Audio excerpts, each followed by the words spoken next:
The SuperGP Champions Trophy is proudly brought to you by Diode and their associate sponsors.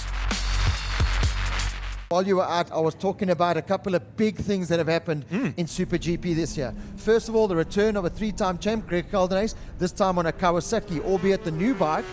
Very standard at the moment, no development in that, so better things to come from him. Yep. AJ Fenter on the Suzuki, the return of Nicholas Krobler, and the likes of Darren Upton right up there on a BMW. The rules have changed this year. Suspension is a lot more open. Yep. ECUs is a lot more open. Brings the BMWs. Last year we saw Lance Isaacs really battle on the BMW, but has brought the BMW right up, more competitive now compared to the Yamahas. Well, we look at the fact that both Yamaha and BMW offered a race package to SuperGP riders this season as well. Great to have them, and that's why you've got the likes of Darren Upton on a machine that he probably wouldn't have been on. He was looking on a ZX-10 at some stage with the RSA team, but now getting an opportunity to run that BMW. It's a competitive bike. Lance Isaacs was not too far off the front end, and now with opening up of the suspension and opportunities for guys to change up, and there's an opportunity of note on the pit wall if you're into it. I've got Lord of the Ring on, so I can't see anything. Yeah, I have that as well. But touching on the BMW thing, if you're interested in it, the guys from Bavarian Motorcycles have got a stand here. Go down to them, chat to them about the race trophy program that BMW have put on. It really is an amazing package. Literally from discounted bike, pay your entry fee, help out with tires, help out with spares and that. Yep. It really is a package to help you go racing, an affordable way to go racing. So speak to the guys down there. They've got a stand there, the Bavarian Motorcycles guys. Speak to them and try and get yourself international racing at an affordable rate. Same with Yamaha. Yeah, just next to our podium, of course, is the Yamaha stand too. You can have a look and see the R1 package that's available. I'm sure Kawasaki, when they come back to racing, are going to be offering a similar thing. Suzuki would be interested in doing a similar option as well. With a new bike coming? With the new bike coming, exactly. So as soon as that new Gixxer gets here, the 1000 Gixxer, it's certainly going to be a competitive motorcycle. We're looking down the field to find AJ Fenter. He's in 10th, which puts him onto the 4th row of the grid. Good effort, 55-1. It's a really good effort from that new bike on AJ. He has had a bit of time on a 750 option on it, as opposed to the 1000 when he rode as part of the Suzuki team in the 24 hours. So the brand alliance is there.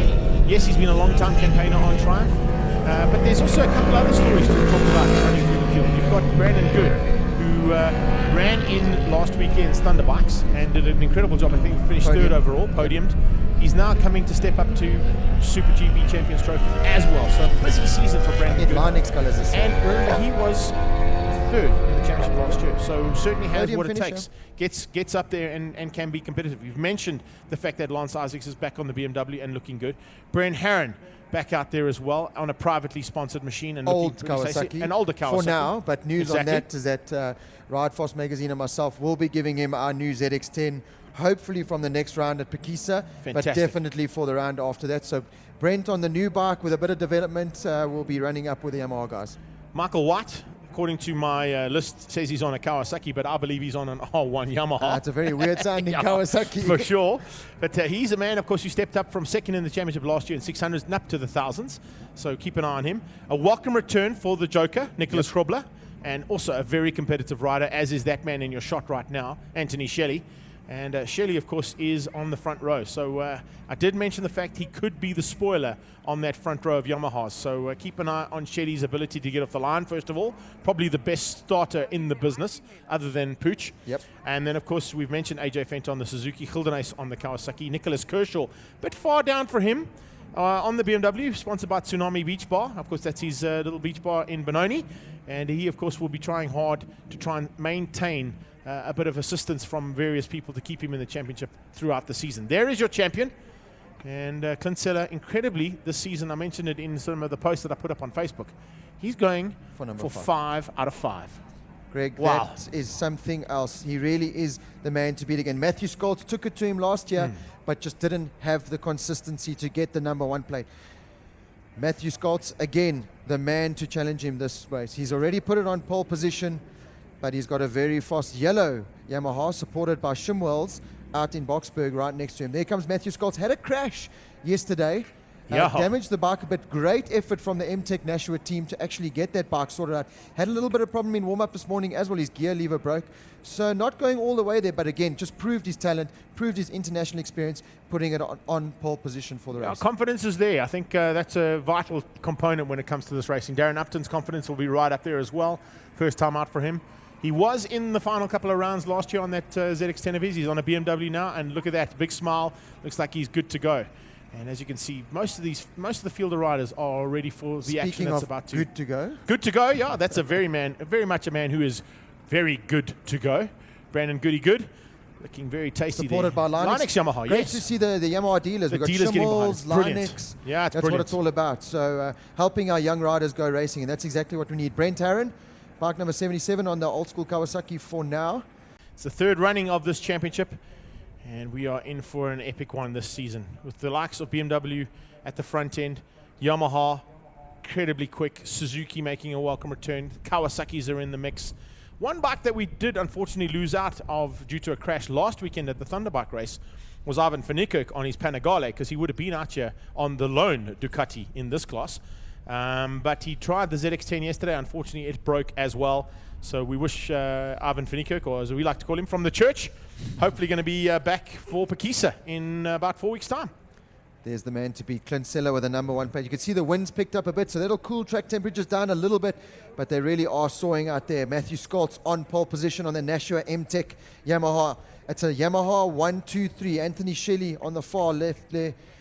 We've seen he's won 2 races already this year, and it looked, I don't want to say easy, but it looked effortless last weekend. I'm going to put the money on the wild card there. I'm telling you now, there's a certain capability that youngster has, as opposed to the 2 championship rivals that went at it almost hammer and tongs, you could say, with each other last year.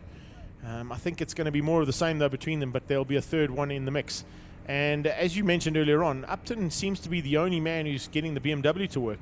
And if he can get that, half a second he needs, there's no doubt that he's going to be able to run with them. And if you remember, Clint Seller just about went unbeaten last year. When he was beaten, it was by this man, Matthew Skoltz, at this very track. Yes, indeed. Remember, Seller buckled last year. He actually had a little spill, managed to pick it up and still finish second. But Skoltz really did dominate this round last year. So it's up to that man, Clint Seller. He's got that number 1 plate for a reason. And like you said, he's going for number 5 in a row this year. So he knows what it takes to win. But Matty Skoltz, he's got the international experience, he's got the pace, but he's had a spill yesterday already. He's had a couple of little teething problems. So we're going to have to wait and see if the MTech Nashua team have managed to give him the package available. There's Anthony Shelley showing us, yes, that indeed he is on a Yamaha, even though his bike's yellow. Yeah, he's running the, 60th anniversary. 60th anniversary colours. That's what I'm going to go with. So, Yamaha's official colours were actually yellow and white and black from the start, if you look at Kenny Roberts and the likes. So maybe that'll be a little bit of assistance in his way. You get a little bit of KR luck coming into that Yamaha of his. And then, like I said, further down the field, not the qualifying he wanted, but Greg Caldenas there in 11, 3-time SA champ on a BM. We know Greg as a BM rider. He's now on the Kawasaki for this year, the all-new 2016 Kawasaki. That thing is as stock as it can get. So stock that they're running the 2015 fairings on that bike. You cannot get fairings for that bike. So really, this is development stuff for Greg this round. For sure, next time out at Pekisa with a little bit more work on the suspension, and that he's got Steve Cannon and a couple of other guys helping him out, he'll be on the pace. We know Greg Caldenas has got the talent. He's won the titles. He's now on a very competitive bike that new Kawasaki will challenge at the front of the field, so just watch out for him. Alongside him, and actually just ahead of him, will be a man also on a brand new motorcycle for the series. We mentioned the fact that Suzuki are back. Alan John Fenter, Isle of Man winner in 2015. That's right, he won the Manx Classic Grand Prix. That's the whole different story about that. But stepping across from Triumph on a 675 Daytona up onto a Gix 1000. That has a key and a mode. And that's it. There are no other modifications on that Suzuki. Compared to the Yamaha, compared to the BM, compared to the Kawasaki. It's got nothing. So it's up to the rider's talent there. And, you can't ask for much more better of a talent than AJ to be on that bike to get it sorted. And they're doing what they're doing because October this year, apparently, a new Suzuki's coming. And this new Suzuki, you know all about that, is going to be the bomb. And there's a new Honda coming as well. So hopefully next year we have 2 more big players. But hats off to Suzuki. They've put their money where their mouth is. They've come racing, albeit with their older model, but in lieu of coming with a big I don't want to say big bang because that's Yamaha, but with a big presence next year with their new bike. So AJ Fenter, it's all about finishing today's races, getting some more data for races going forward. He's really going to have a tough challenge competing with the likes of the BMWs and especially the Yamahas. Same too with that man, Brent Herron. Last year was one of the riders that did manage to get the better of Clint Seller and Matthew Scott, especially in Cape Town. But on the old machine, not quite up to pace just yet. He'll be looking to get on that new bike as soon as possible. Lance Isaacs really suffered last year with a BMW, but I've spoken to him. He says got a much better package this year. Loving the feeling of the bike with the new suspension. They've sorted out one or two little things. He says one of the biggest problems for a lot of these riders is going to be 18 laps of racing around this Red Star track. The heat, everything is going to be a huge test to each rider out there. Yeah, the fitness factor will definitely come into play. You did a bit of a fitness test with some of the riders with Ride Fast magazine a couple of weeks ago. And I came out the fittest rider. You were the fittest for sure. Shares was nowhere. No, Shares was nowhere. Darren Upton was nowhere. Had no clue. Not even close. Unfortunately, I wasn't able to be there because I was in the middle of a 24-hour endurance swim, run, and cycle. Oh, nice. You know, it's quite So you would have been the second fittest guy. I would have been second fittest. No one's going to catch you, Rob. But let's have a look a little bit further back there, because we don't only have the National Championship riders, we've got a few regional championship riders as well in the Super GP, and Ryan van Arsweken was top of the list there with Gareth Laverick, top national Northern Regions rider last year. Making the switch from Honda very to nice. Kawasaki this year. Very nice to see. And already running a good pace. I look, Greg, all the way down to 22nd place, Johnny Cricker running a 2:01. Yeah, that's the way to go. That is incredible. This really is SA's top riders. It's 10 seconds between the 25 riders on the field, which is great to see. Speaking of those riders, there's also the Super Masters, of course, and those Super Masters will be headed up by Jacques van Wijngaard, Mr. Red Star Raceway, on a 59.8 this morning. That was, or yesterday afternoon, I should say, in qualifying. So he's certainly got what it takes. So keep an eye out, not only at the front end, but as we've seen all race long, there are going to be packs of riders starting to get in the mix and have some fun and games for the various categories involved in this Super GP race. Oh, Greg, I don't know about you, but I did not sleep last night because I've been so excited to see this. The battle of the Yamahas, the battle of the BMWs, throw in one or two Kawasaki's. It's going to be a battle royale, and the lights are about to come out for the first race of this year's Super GP Championship. The 1000cc boys are underway, and it looks like a great start off pole position from Matty Scholz. Clint Seller right next to him, and Anthony Shelley. No, it is Seller, followed by Scholz, trying to lean on Shelley, and Upton on the inside of Brandon Good. It's getting tight in there, Shelley's but it looks like, definitely Seller out front with Seller in second and Scholz there in third. Now Shelley with a fantastic start, just squeezed out Matthew Scholz out of the portable shade chicane. Scholz now dropping into the clutches of Upton. Then you've got, what a start Brandon there. Good. Brandon Good right up there too, so literally it's 5 Yamahas and 1 BMW. That's how things look as they head down in for the very first time to the Dio Dogbone.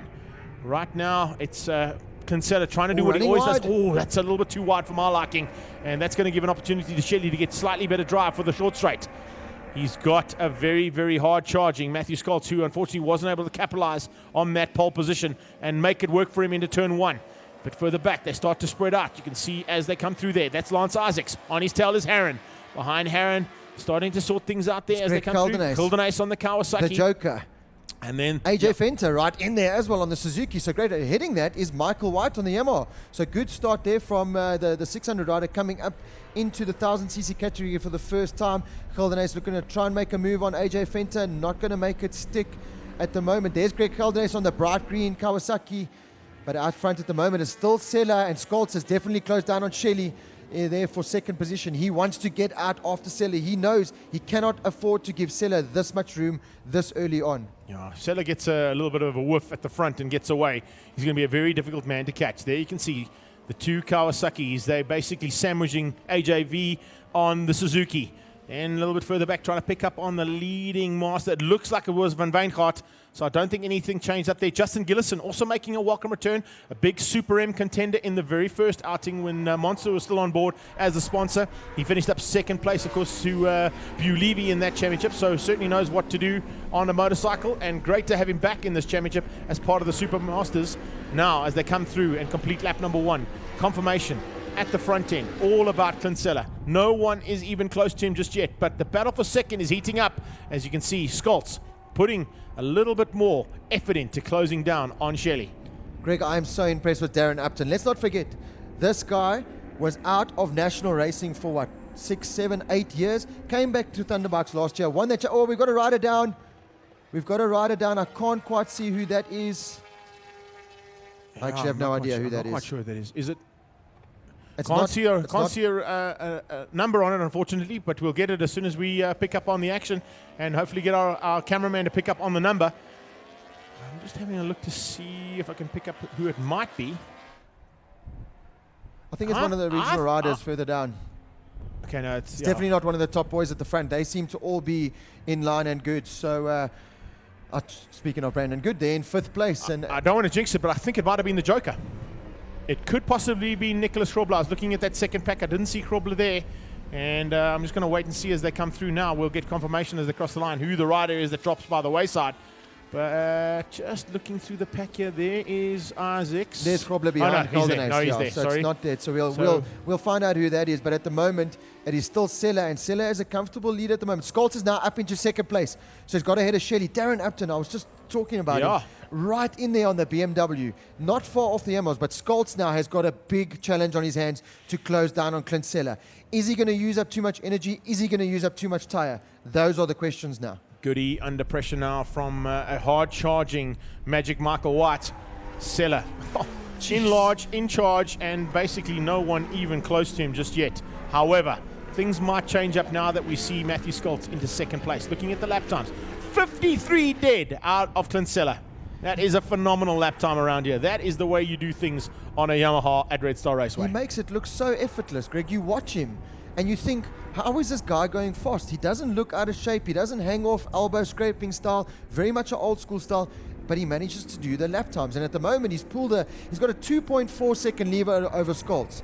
So that's a lot of work for Scholz to do. This is definitely the battle on track at the moment. Brandon Good, Michael White has closed down on Brandon Good. Lance Isaacs is right on their tail, and Brent Aaron just behind them in the distance. So this is really going to be the battle that's going to go all the way down to the wire for sure. Okay, looking at the way things are going right now, I'm watching the timing monitor to see if we can pick up who the rider is that went down. I think it might be Dominic Nicholas. Yes, on the that went CBR down. 1000. Yep. He's the rider that went down there. 100%. So, or possibly Gareth Laverick. One of those two. I'm pretty sure it was Dominic Nicholas on the CBR 1000. I recognize the helmet now. So unfortunately, making the step up from a 600 to 1000 this year in the regional category, going down there on the 2nd lap. So not the way he wanted to do it. Just behind Brent Tarrant, a little bit disappointing there from the likes of Greg Caldenes and Nicholas Krobler. Not where they want to be, not where we know they can be. But like we said, first time back now in the National Championship, and a bit of work to do on both bikes. They're just behind there. AJ Fenter is just ahead of them, so great ride there. But this is the battle on track. Brandon Good, Michael White, great ride from the new man in the thousands. Lance Isaacs still not where he wants to be. Brent Tarrant, we know, suffering from a wrist injury and on the old Kawasaki, so it's all about just getting points for now. But no, they cannot touch the guys out front. Sella, Scholz, and Shelley, and even Darren Upton have cleared out at the front. Yeah, great effort there from those 3 Yamahas and the BMW riders. They cross the line now to complete lap number 3 of 18. Yes, indeed, we've still got a full 600cc race to go as they cross that line. Here's AJ trying to keep the race. Oh, Double G sneaking up there and just bombing up the inside of Alan John Fenter. Another rider down. It's Etienne Nelson, isn't it? Could be Etienne Nelson. No. I think it's Etienne Nelson or Evert Stoffberg, one of the 2 BMW riders. I think that's Laverick. That was Laverick on the sideline because he's also gone off the timing monitor completely. So we saw Dominic go down and crash. Laverick's just parked on the sideline. And there's Krobler making a move on AJ Fenter as well. So now the Suzuki man being passed a little bit now. So he's down into, I think it's 11th position at the moment. But valuable points and valuable testing times for that new Suzuki team. This is the battle still on track. Brandon Good with Michael White right on his tail. Lance Isaacs going to try and use the power of that BMW down the straights.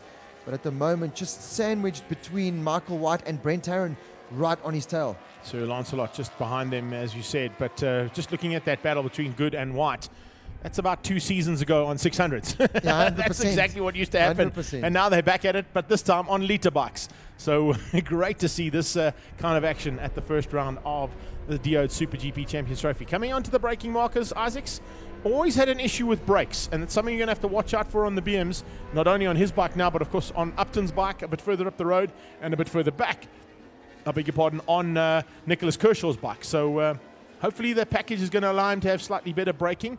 It was one of the big issues the BMs had over the last 2 seasons, and hopefully they've got some kind of answer to the problem that we've been having. Well, Greg, the biggest problem I found with the stock BMW, which basically the rules were last year that you ran the stock bike, was that the electronic suspension that came stock with the bike really didn't adjust itself well to the racing conditions. So it was very hard, very rigid, and Lance Isaacs found that last year.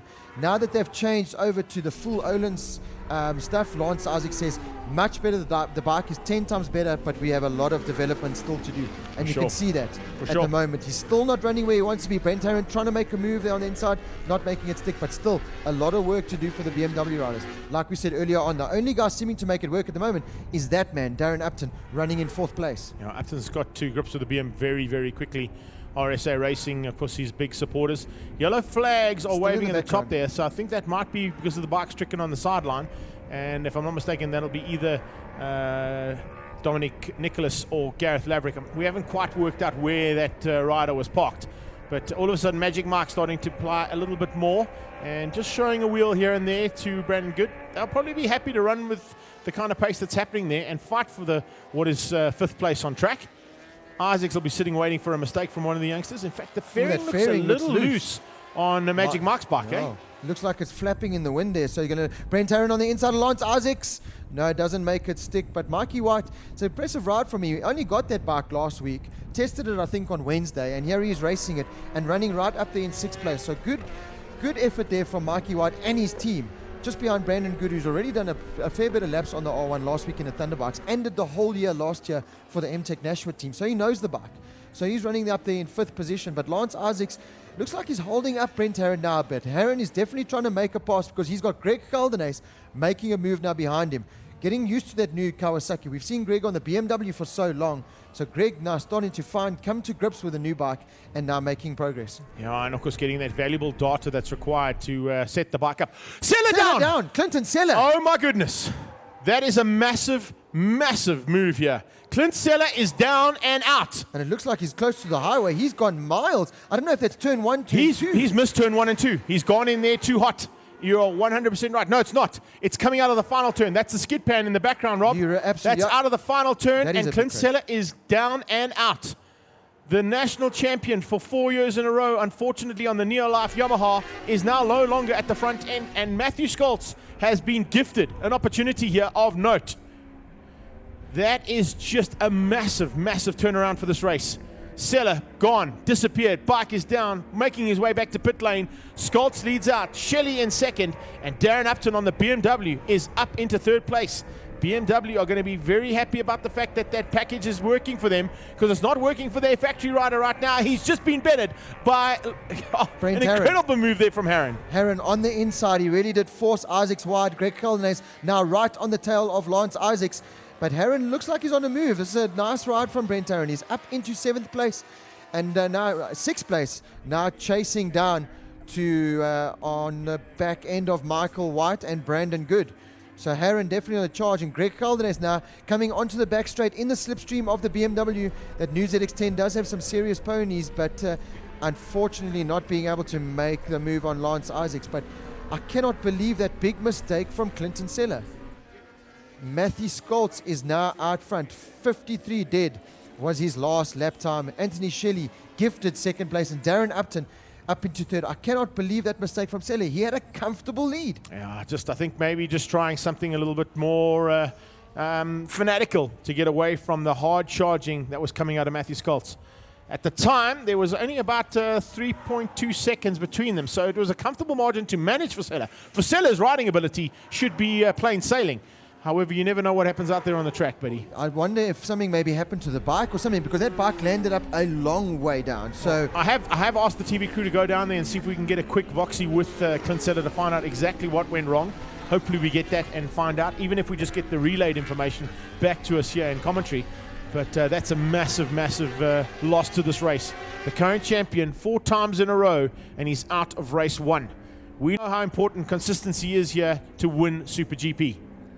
Right, I'm just going to look further down the field now. We've got Ryan van Asverken, the leading regional rider. Damien Purificati right on his tail. Jacques van Wijngaard, Justin Gillison, Etienne Nelson, Johnny Kricher, and Evert Stoffberg. So those are the masters and regional riders just behind the national guys here. We got a lot of TV coverage here for Brent Tarrant. He's pulling away slightly from Lance Isaac, so Isaac's still got a couple of teething problems on that BMW. Greg Keldernace is now right on his tail and looking to make the move and chase down Kawasaki stablemate there, Brent Tarrant. Stand by for circa 2011, circa 2010. Isaacs versus Keldernace. Oh, we've seen it so many times before. I've been in the sandwich of that. Exactly. That's where you were. You were on the track at that stage. This should be pretty interesting. Kawasaki versus BMW up the short straight. The BM seems to have the legs, but we know that Keldernace is probably going to be looking to pounce on Isaacs as quickly as possible. He saw Brent Tarrant get through. It looked relatively easy, so he's going to try and do the same thing here on Lance Isaac. Sir Lancelot, a little bit of work still to be done with the change up in the suspension. There you go.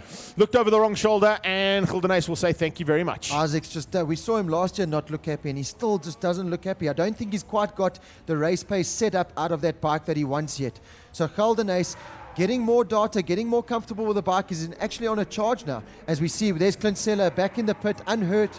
So the team are going to have to work very hard to get that bike ready for race number 2. But disaster there for Clint Seller.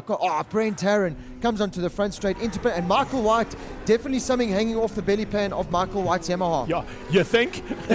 Okay, well, he's right by the camera there. We saw Clint Seller. We're going to try and get a quick voxy with him and try and find out exactly what went wrong. Grab grab Brad Onassis if you can, and let's just try and find out what went wrong on that motorcycle. I know Clint probably doesn't want to chat to us right now. Probably a little bit of blue air still there, and not Neo-Life Yamaha blue, that's for sure. As they head down to the bottom of the straightaway here. Now, the next man up for a shave is another BMW rider, and Nicholas Krobler could possibly become the second BMW on track if he's able to catch Lancelot in the next 11 laps. Now, just for interest's sake, Greg, on Monday, myself, Sheridan Moraes, Ricky Moraes, and the guys from Ride Fast Magazine will actually be testing all the production bikes. We've got the new ZX-10 versus the new BMW versus the new R1 versus the Aprilia RSV4RR versus the BMW S1000R in stock trim. So we can finally iron out and see how these bikes handle in standard trim and which one is the best bike at the moment. At the moment on track, the Yamaha R1 is proving to be the bike to beat. The new Kawasaki still got some work to do, but still very much in development stages. The BMW is still a bit off the pace, although Darren Upton is going to put the BMW in a potential third place. I don't think we saw a third place finish the whole of last season from the BMW. So this is great work from Darren Upton. First time back in the National Championship, really the way to go. As we go on track here, that's Ryan van Aswegen leading in the regional category. So good work there. He's right on the tail. I can't see who he's on the tail of there, but he's in a good dice there with, I think that's Temba Kamalu. Yes, Temba Kamalu. Now, we haven't really mentioned Temba at all. It gives us an opportunity to mention him. He has stepped up from 600cc's on Munro Racing last year into the official factory team for the Yamaha teams here in SuperGP. It's his first outing, and he's having a good run there with Ryan van Aswegen. Van Aswegen, a seasoned campaigner on 1000cc.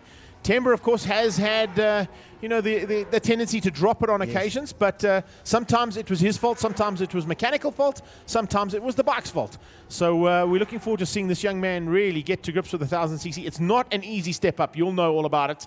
I actually haven't even attempted it yet, because I think the liter bikes that are out there, even in stock trim, are just way too powerful for the mortal man. It is a big step up for Temba, and I would have liked to see him do maybe a couple more years on a 600. I think there was still a lot he could have learned there, but he's made the step up to Yamaha, the R1 for this year, and the National MTech team, and it's going to be a big learning year for him.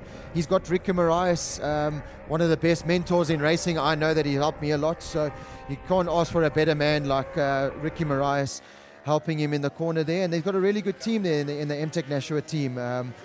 Michael White has definitely got something flapping off I think it's actually just a sticker kit hanging off the belly pan of Michael White's bike, so nothing too serious there. But he is still right on the tail of Brandon Good as Greg Maloney gets ready to see if he can go try and grab a word with Clint Seller to see what happened there, leaving me Hans solo here in the studio. So I will do my best to give you as up-to-date commentary as I can. That's Brandon Good, as I said, with Michael White right on his tail. So great ride. I'm really impressed with Michael White. Hasn't done much riding on the big 1000cc bikes. Climbed in that R1 for the first time last week, Wednesday, and the team have put it together and running in a top 5 position at the moment. So good there for Michael White. Brent Tarrant just behind him in 6th. Greg Keldernace on the charge there in 7th. Lance Isaacs disappointingly on that BMW S1000RR in 8th place. Nicholas Krobler, same in 9th place, not where he wants to be. AJ Fenter on the Suzuki, doing what he needs to do there in 10th place as they get more development out of that bike. But Scholz out at the front at the moment, still running in the low 153s and has a comfortable 7-second gap on Anthony Shelley into second place. Little 3-second gap there to Darren Upton, so Shelley still can't relax too much, because Darren Upton not too far behind this battle on track, which is Brandon Good and Michael White.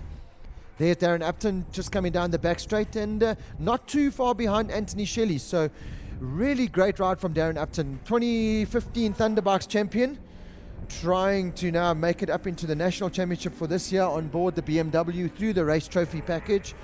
So like I said, you can go speak to the guys down at Bavarian here in pit lane, just at the back in the paddocks there. Go speak to Bavarian and they'll sort you out and tell you everything you need to know about that race trophy package, where BMW really do support you. You get a discounted rate on a bike, you get your entry fee paid, you get support with tires. It really is a great way to go racing. Yamaha have a similar deal. You get discounted on the bike and you can go national racing for a discounted price. So definitely contact your local Yamaha dealer or BMW dealer to find out more about that. The Kawasaki's now firmly in a battle on track. Brent Herron just ahead of Greg Caldenace, the 2015 bike versus 2016 bike there of Greg Caldenace. So it's going to be interesting to see how that comes down. Lap 9 of 18, so halfway through this race. So still a lot of work to do for these riders, machines and tires. Michael White now applying big pressure there on Brandon Good. The battle between Linux Yamaha and Schimmel's Yamaha. Oh, Brandon Good nice and sideways there into the right-hander, leg out, holding the line, hitting the apex, getting on the gas nice and early. The R1 really an easy machine to control. The electronics package on that R1, second to none, really does make it easy bike to challenge. That's the first time we're seeing Anthony Shelley on the Schimmel's Yamaha. And there is Darren Upton in the third place on the big BMW. As we head into the chicane, on board here with Michael White just behind Brandon Good. He's going to try and get the drive down the back straight to slipstream and get the move on Brandon Good, but I don't think he's close enough to do that. Shelley definitely comfortable there in second place, with Darren Upton comfortably in third, and this is the battle on track at the moment for fourth and fifth place. We got Greg Maloney now with Clint Seller. Let's see, Greg's just trying to catch up with Clint to see if we can get some words from the champion to see what happened there as he crashed out early on in the race while he was comfortably in the lead. So let's see what happens. At the moment, managed to catch up with him at the portable show, Near Life Yamaha. But what a start to the race. He went off incredibly. Take us what went wrong. Yeah, for sure. I put my head down from right from the line. I got a great start. And I was pushing. We never thought it was going to be easy. So I was just pushing. And unfortunately, I fell. It's a little bit too hard. Absolutely. I was trying hard. And I think it's a hot day. We're running to the edge of everything. I think, and I made a mistake. It's highly unlikely that it comes out of you, buddy. I know you're going to come back fighting for race number 2 now. What's the damage like on the bike? I know you probably haven't got it back yet, but what did it look like when you were out there? No, it didn't look very good, I must be honest. Very section over there. That was only third gear. You do go fast, and it's one of those things that unfortunately the bikes get damaged when you fall at that speed. I wish you all the very best. I hope to see you on the second race, the second start, buddy. Good luck. Thank you. Back to Rob. Let's find out what's happening on the race. Thanks, Greg. And not very happy looking Clint Seller there. He's got some work to do. The team have got a lot of work to do to fix that bike and get him out for race number 2. But not a very happy champion there. But we know he'll be out there for race number 2. And we know he'll be out there challenging at the front end of the field again at this point in time. Matthew Scott's definitely the man to beat. Dropped into the 154s now, low 154.3 that last time out, but he's still extending his lead over Shelley. Now he's in 11.2 second lead over Shelley, with Darren Upton still in a great third place, and Brandon Good and Michael White just ahead of the Kawasaki battle between Brent Herron and Greg Caldenace, making his return to national racing on the new 2016 Kawasaki. Michael White right on the tail of Brandon Good still. This is a race-long battle between the two Yamaha riders. Michael White still learning a lot of that bike. Brandon Good had the whole of last year, picked up podiums on the Nashua MT bike last year. This time made the switch to the Linux Yamaha bike for the 2016 season. but he's got a lot of pressure behind him in the form of Michael White. Runner-up in the Super 600 Championship last year, made the step up this year to Super GP on the Yamaha R1, and really is doing a great job. Greg now back in the commentary booth with me, and Greg, that was not a very happy looking Clint Sella.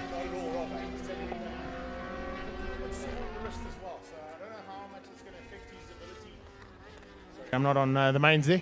He looked a little bit sore on the wrist, so I'm a bit concerned about him getting back on, and also the concern that he had about the damage on the bike. Brandon, good, he runs wide. I think that's a false neutral or something, or that bike's given up the ghost. I think it might just be a false neutral because it looks like he's turning around and getting back on track. So yeah, I think just a false neutral there for Brandon Good. Unfortunately, had to pick the bike up and run straight, and that's promoted Michael White up into 4th position. Yeah. So that's a great outing. You go, Magic Mike. Wow, what a turnaround here. So it's kind of what we expected, because this is what happens in the first race of the season. A couple of guys might think they've got the pace, then all of a sudden it goes wrong. Guys who haven't got the pace, find the race pace and put it together in the package. That's exactly what's happening here with these two Kawasaki's, and they are very evenly matched, considering that one is a slightly older version and one is the brand new version. Yeah, that's going to be a good battle. I think definitely the 2016 bike, from experience of testing them, has a bit more ponies, but doesn't have quite the setup yet as Brent Herron has on the bike. But the message to Brent Herron this weekend, just get points. Already he's seen the likes of Clint Sella, Brandon Good make mistakes. So it's all about finishing, getting points, waiting for the new bike to come, and then he can get some time in the saddle and start challenging the Yamahas out front. Yeah, I know with the Masters Cup, the Red Square Masters Cup that they run, all those guys are waiting, I think, for the 3rd round before they're allowed to run the new system. If you're on the old bike, the option was that you were able to put a quick shifter on and all of the modifications that come on the new, so you can match it up, which is a nice thing to do. But as you can see, right now, old versus new, it's the old bike that's actually a little bit more dominant of the two. At the moment it is, but Brent Herron, Greg Caldenas has closed that gap. At one stage, Herron had a 2-3 second lead over Caldenas, who was battling with Nick Krobler. So Caldenas getting faster, getting more used to the bike every lap, and I think Brent Herron is going to have a tough time keeping Caldenas behind him. He certainly won't be happy with probably 4th or 5th place if he's able to get past on Herron. But he will definitely be happy about the fact that he's back into national championship racing. Yes. It's been sadly missed to have a triple champion. And he also went 3 times back-to-back. He did a couple of World Superbike rounds last year. Correct. The Thailand round, we saw him on a Kawasaki wildcarding in the Pedicini team. So the 18-lap races, Greg Caldenas will be used to. He's done the World Superbike paddock. He's done the European Superstock paddock. Brent Herron still nursing that sore wrist. He was at the fitness challenge we did a week ago, and really is suffering with that wrist. The rest of his fitness is good, but that wrist, 18 laps around this track, which is just left, right, is going to play its toll. It's certainly going to affect him a little bit later on. You can see he's working hard now as they head down into Portable Shade Chicane and onto that N12 highway. ZX10 now going to be pushed to about 280, 285 kilometers an hour before you bang it down one and flick it left. Hopefully not under the brakes, and we're losing the front end like we've seen on occasion. But looking at the way things are going right now, it is Scholzi, and he is a 12-second lead over Anthony Shelley. Shelley will just be happy to be on the podium, there's no doubt about it, as will Upton. They're not going to fight too hard about the fact that they want to try and catch Matthew Scholz. They'll be happy just to be on that podium. But Michael White, Brent Herron and Greg Caldenas and Lance Isaacs will probably be working frantically between the races, saying, if we do this, if we tweak here, we turn a little nod here, we're going to be in the hunt for a possible podium for race 2. It's looking like a good day for Uncle Andy Suzuki Racing. They're already podium in the Super 600 category. AJ Fenter running in a top 10 position at the moment on the Just 1000. And there's another, that's Damien Purificati, yes. I think. Yeah, that's Damien Purificati, one of the regional riders, unfortunately crashing out. He was in a comfortable 14th position, just ahead of Jacques van Wijngaard. So unfortunately, they're crashing out. Ryan van Asweken still leading out the Super regional category. All right, so we'll hang tight and get confirmation on that rider as they start to come in amongst the back markers. This is kind of what we expected with about 2.5 laps to go. So heads up as big Evert Stoffberg gets caught by the 2 Kawasaki riders. He moves over, yellow flag, so was that going to be allowed? I'm not quite sure. I saw yellows there, definitely, and both those Kawasaki's went past Evert under yellow, but it is a back marker, and he moved out the way, so I think it's not going to be deemed as overtaking under yellow. The back marker saw what was happening and just moved out the way, and of course Evert, a long-term campaigner here at Red Star Raceway, one of the instructors here who teaches motorcycle riders what to do and where to find the lines, so he'll certainly know how to get around the motorcycle track and get out of the way of the faster riders. Jacques van Wijngaard in 14th place at the moment, but we actually spoke to him earlier. We had breakfast with him. nursing a couple of broken ribs. So he said he was really going to have to dig deep to finish this race, and at the moment doing a good job, but he must be feeling it out there. No doubt about it. Leading the Masters, of course. Remember, he is the top master out there, ahead of Justin Gillison and Etienne Nelson. So that's what we need to keep an eye on for what is now, what you said, 13, 14 and 15th place. So a good effort there from them. Here's the two Kawasaki's down that back straight away. In the background you can see back markers looking back just to make sure that they're not getting in the way of any of the Super GP riders. It's great to see that. The mix-up of the Masters and Super GP, the regional class thrown in here as well. 25 riders going at it, hammer and tongs. Brilliant stuff. And Greg, this is going to be such a confidence boot for Matthew Scholz. He would have seen Clint Sella crash, and he would have seen that promoted to the lead, and he's got 25 points already up on Clinton Sella going into race number 2, albeit if he stays where he is, which is out front at the moment. Same with Shelley. They've got points on the reigning champion. Going into Pekisa, which is our next round, 11th and 12th of March, he's going to be thinking about that. And Scholz, we know he's got the pace. He was, like I said earlier, the only man to really compete and better Sella last year. Having a 25-point lead on him already, hey, the Nashua MTech guys will be smiling with that. Ricky Moraes will be doing backflips in the pits. I think I saw him when I was running down when I was running down to get onto Clint Sella. He was doing some backflips. Goldenace round the outside of Nelson and just caught up ever so slightly by the big man. Oh, he's not going to be happy with that because he's lost big ground now on Brent Herron. So he's going to have to work so hard to now close that gap again on Brent Herron. He's Kawasaki stablemate. There's Kawasaki honors there as well as track position, but you always want to beat your teammate in inverted commas. The stablemate out there on the similar machinery. Be the first Kawasaki on the track if you can be. Right now that is in the hands of Brent Herron, and Herron actually used that back marker to perfection. He just got up the inside of Etienne Nelson, and Baby Nelson unfortunately forced double G wide. So as they come across the line, these guys are now going to complete 15 of 18. We've got 3 to go for the leaders. What a change up and what a start to the season. This is what we kind of expected. A couple of guys still getting development done on their bikes, a couple of guys still playing around with aspects of the setup, but this man is just in a dominant mode right from the word go. Put it on pole. Yes, he had a crash, but it was on pole position nonetheless before he crashed it out. Fixed the bike. Had an issue this morning, sorted that out. Broke the brake lever, you said. That's all been done. So all the bad luck literally fell apart, I think, after the warm-up session this morning, and it's now going his way. And they literally picked those R1s up last week. They came, him and Timber Kamala came riding on Wednesday, and here they are leading the race. So Ricky Moraes, the Nashua and MTech team, hats off to them. They've given Matthew Scholz a package that he can go out and win on.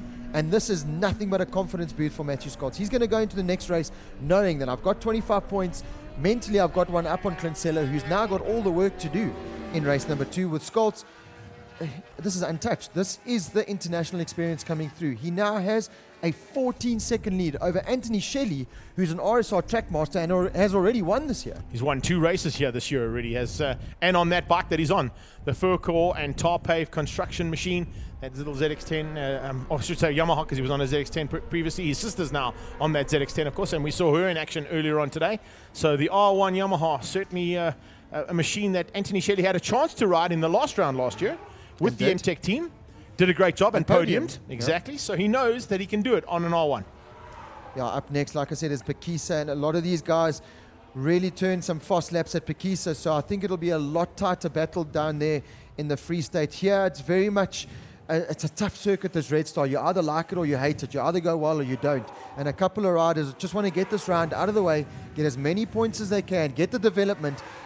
I'm speaking of like Greg Caldenas here in shot, for instance. Never really had the greatest times here at Red Star, but go to Pekisa, where, if you remember, a couple of years back, was doing 35s. Yeah, and that was a second off Valentino Rossi's MotoGP times. Exactly. So we know that he's got an opportunity to sort this bike out in the next 4 weeks, get some new fairings put onto it, and become a threat to the front end of the Yamaha and BMW dominance that have been at the head of SuperGP Champions Trophy for the last 2 seasons. Remember that we also got development coming out of the Suzuki package. We've got a possibility of the return of Finney-Kirk on the Ducati Panigale, and he will also be in this top 10 and looking for opportunities to even podium on a Ducati. That would be amazing to see, to get a Ducati Panigale at Super GP level on the podium. And I tell you something, Ivan Finney-Kirk, when he's on form, has the possibility of doing that as well. 100% correct, Greg. And AJ Fenter, this is really where it takes its toll now. AJ Fenter on that Suzuki with the tires, traction, there's no traction control helping him out. There's no slide control. There's no 5 axis, nothing. It's AJ Fenton, his right wrist, and this is where the likes of the BMW, the Yamaha, and the Kawasaki really do come into play. Because now while the tires are assisting squirming, the rider. they're assisting the rider. You know, these guys will be running the traction control on at least one, the slide control, the 5-axis, helping the bike turn, and that's where AJ Fenton and the Suzuki are really hampered. But it's not about winning races. And that's exactly why I think Uncle Andy went with AJ as an option of the rider, because that's exactly what he has to do on the Isle of Man. Yeah. They don't have all those, okay, at the Manx Grand Prix I'm talking about, as opposed to the Isle of Man TT, but on the slightly older bikes and the classic bikes that he won on and won the Isle of Man on, that's the kind of thing he had to do. It's all out of the right wrist. It's the look and feel. It's the old school riding style, and that's why it's not a bad option to have AJ as your development rider and your first pick for a Suzuki team that's coming back into Super GP. We haven't seen much of Anthony Shelley. Still in, I wouldn't say a comfortable second position. We've got a couple of laps remaining now. One actually on the final lap. Darren Upton crossing the line. Michael White, that's just a sticker flapping off there, but it looks a lot more dramatic than it is. And Brent Herron, Greg Caldenes is going to do everything he can on this final lap to get one over that green machine in front. It'll be like a bull to a red flag. He does not want to finish behind Brent Herron. Exactly. I think there's an option of that first Kawasaki is what Caldenes wants, not Herron. Right, so this is a great effort from Upton and the RSA team. The Yami, I think, has put in a good effort there to get that bike sorted out. Remember, it is on that BMW package that's been offered for this season, along with the Yamaha package that's available too. And both of those manufacturers are here today at Red Star, so great to see them supporting what they've put their money to their mouths, etc. But now as they come onto that little short straightaway, Matthew Scholz on the last pass, looking at probably about a 15-second lead over the rest. And there you go. Okay, call it 15. I'll say 14. Call me a liar for a second. But Scholzy, the most dominant rider here today. Thank you, Rob. Appreciate that. Shelley in second. He's got about 3 seconds to Upton. Upton has closed up slightly, but I think Shelley has rolled out of it ever so slightly and is going to try and nurse the bike through.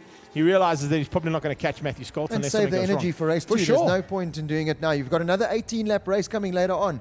So there's after this race, it's take all the supplements you need to rehydrate, have a sleep if you can, because you've got another 18-lap race coming later on. And the weather's looks like it's going to be another beautiful sunny day here at Red Star Raceway. And it only gets hotter here, as you know, later on in the day. It certainly does. And I think track temperatures will probably cool off ever so slightly, but we're still in for a lot of hot race action. A couple of corners to go. Our man taking the checkered flag has come through and comfortably taken the checkered flag there. Well done, Matthew Scholz and the MTech Nashua Yamaha racing team. First win of the season. Yes, it was gifted to him ever so slightly with a mistake from the current champion, but nonetheless, he will take that and take it with a lot of honor. He worked hard for it, and well done to Matthew Scholz. Second place should be any second now, and it'll be Anthony Shelley crossing the line on the second of the Yamahas, with Darren Upton coming through very nicely to take things for BMW and put them onto the podium. Great shout out to Michael White in fourth place. First time out on the new Yamaha R1. Brent Herron looks like he got the better of Greg Caldenes in fifth place. Caldenes 6. Isaacs very disappointingly in seventh. Nicholas Krobler, I don't think he's going to be very happy with eighth place. AJ Fenton in ninth for Uncle Andy Suzuki. That'll be a good result for them. And Brandon Good has some problems on Linex Yamaha in 10th position there. But Matty Scholz really did dominate this race. Clint Seller got some work to do in race number 2, and Neo Life Yamaha have got to rebuild that bike. But big shout out to Darren Upton. Well done. First time out on that BMW, and he's picked up a third position. I'm going to throw a little thing that we've just been told now. Lance Isaacs is also involved in the Supermasters, so he will actually win the Supermasters class ahead of Jacques van Wijngaard and Justin Gillison. Well, so he should. He's about 49 years old. He's only about 69, I think, Lance? When did he start racing? About 1942, I think it was. Just after the war. Yeah, when I started racing, he was a vet. So, no, love you, Lance. But yeah, he's got some work to do. 7th position is not where Lance Isaacs wants to be finishing. He's got a lot of work, especially when there's a BMW on the podium. Here's the highlights. It was Clint Seller who got the whole shot, followed by Anthony Shelley forcing Matty Scholz wide, going onto the back straight, and it was Darren Upton up there in 4th position. Seller would extend his lead very quickly out at the front. A couple of riders going down. There was Dominic Nicholas on the CBR 1000, unfortunately crashing out early on. Greg Caldenes making the move on the inside very bravely on AJ Fenton, going into turn 1 into the chicane there. And then this is the big speaking point of race number 1. Clint Seller in the final turn crashing out, gifting the lead to Matty Scholz. Brent Herron making the move on Lance Isaacs, who faded as the race went on his BMW. Greg Caldenes coming storming through the field on the Kawasaki, making the move there on Lance Isaacs. Brandon Good hitting a false neutral, having some problems on that bike, gifting 4th place to Michael White. Damien Purificati unfortunately crashing out on his ZX-10. Matty Scholz took the checkered flag for MTech Nashua Yamaha and the first race win of this year's SuperGP Championship. Oh, Rob down here at the podium, just a slight mistake there from Upton. He went straight into park for me. He's not used to coming up to the podium, but he certainly made his way around the back and came straight into the podium area. He didn't realize he had to come down pit lane and come to the podium area, because I'm not quite sure if he was up there. But an awesome battle between the two Yamahas and the BMW. Some work to do for some of the teams, as you've already mentioned, but great to see such an incredible start to the season, and some new riders joining a usual contender on the podium. It's exactly what we expected in the first round of the SuperGP Champions Trophy, and why all of the sponsors have got on board for this time, and why we got 25 riders in the SuperGP class as well. Fantastic to see. We're going to have our masters coming to join us here as well, not with the bikes, just the riders. It's going to be Lance Isaacs, Jacques van Veengaard, and I think it's Etienne Nelson who's in 3rd place. No, it's Justin Gillison. Gillison will be coming to join us there as well. So let's get our SuperGP podium done and dusted and get them up there. In 3rd place, riding for Turn Skills Engineering and RSA Racing on the BMW Motorrad Motorsport package on the 1000 RR. Let's hear it for Darren Upton. 2nd place, a man who's already taken 2 victories here this season, last weekend in fact, and doing a great job for the Furcore and Tarpave Yamaha team, Anthony Shelley.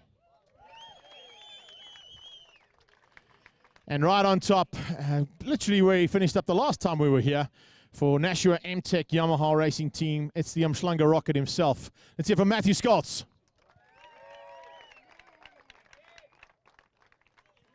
Yeah, he needs help. He's getting old, and he's nearly there. Ladies and gents, that's your podium for SuperGP. 3rd place can be handed up by Mr. Tim Cook from Gas Sports. That goes to Darren Upton. 2nd place, Guguzulu from Gas Sports, handing to Anthony Shelley. And 1st place, Mr. Stephen Watson, the big boss of Gas Sports, to Matthew Scholz. Great job, guys. Well done. Awesome effort up top there. Let's get them down here quickly and have a quick chat before the Masters get you. Hold the trophies up for a quick photo opportunities.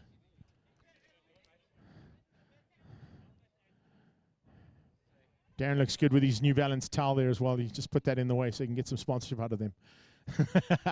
Well done, guys. Let's give him a round of applause. Come on, make some noise there, folks. Don't go too far away, because I'm going to get the Masters up here if they're not around. Otherwise, we have a quick chat to Darren first and foremost. Deslo, what an awesome effort your team's put in to get this bike sorted out. But I know you only got it a couple of days ago, and it looks like it's the bike to beat in terms of the BMW stable, but a bit of work to do to catch the Yamaha still.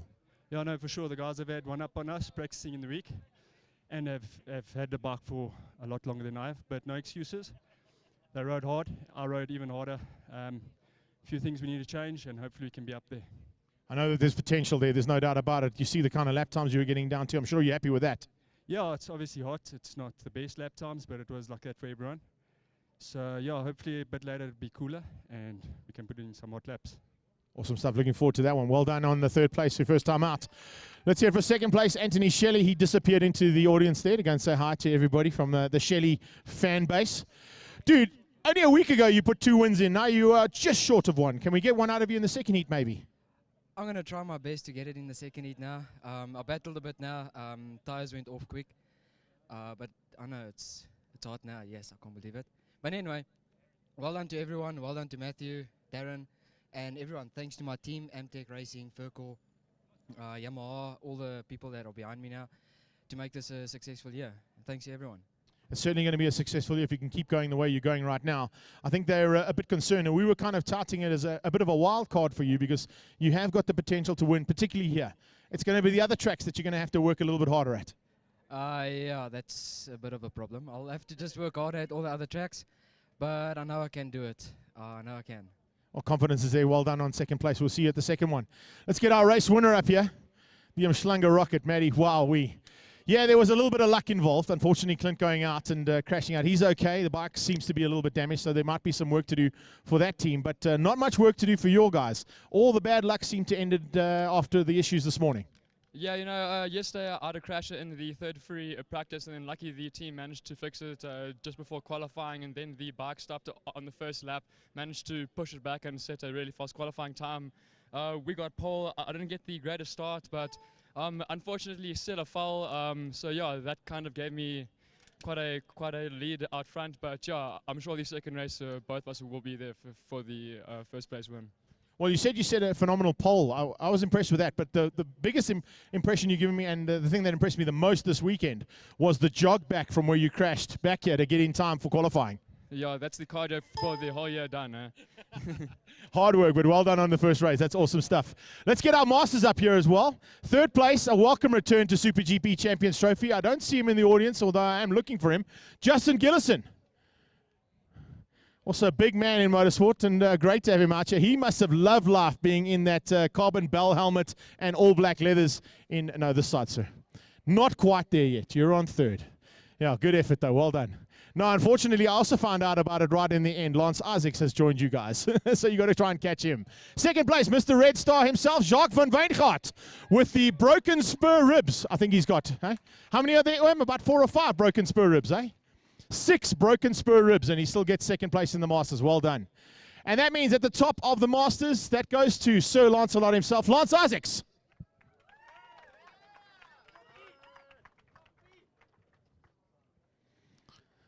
Third place going to be handed out by Guguzulu from Gas Sports. And third place is this side, Googs. You've been giving second all the... It's to Jacques van Wijngaard. That's the trophy he wanted, but he wanted the first place one, actually. Eh? You're going to have to work hard to catch that man next to you. And first place going to be handed out by young Mr. Watson to Lance Isaacs.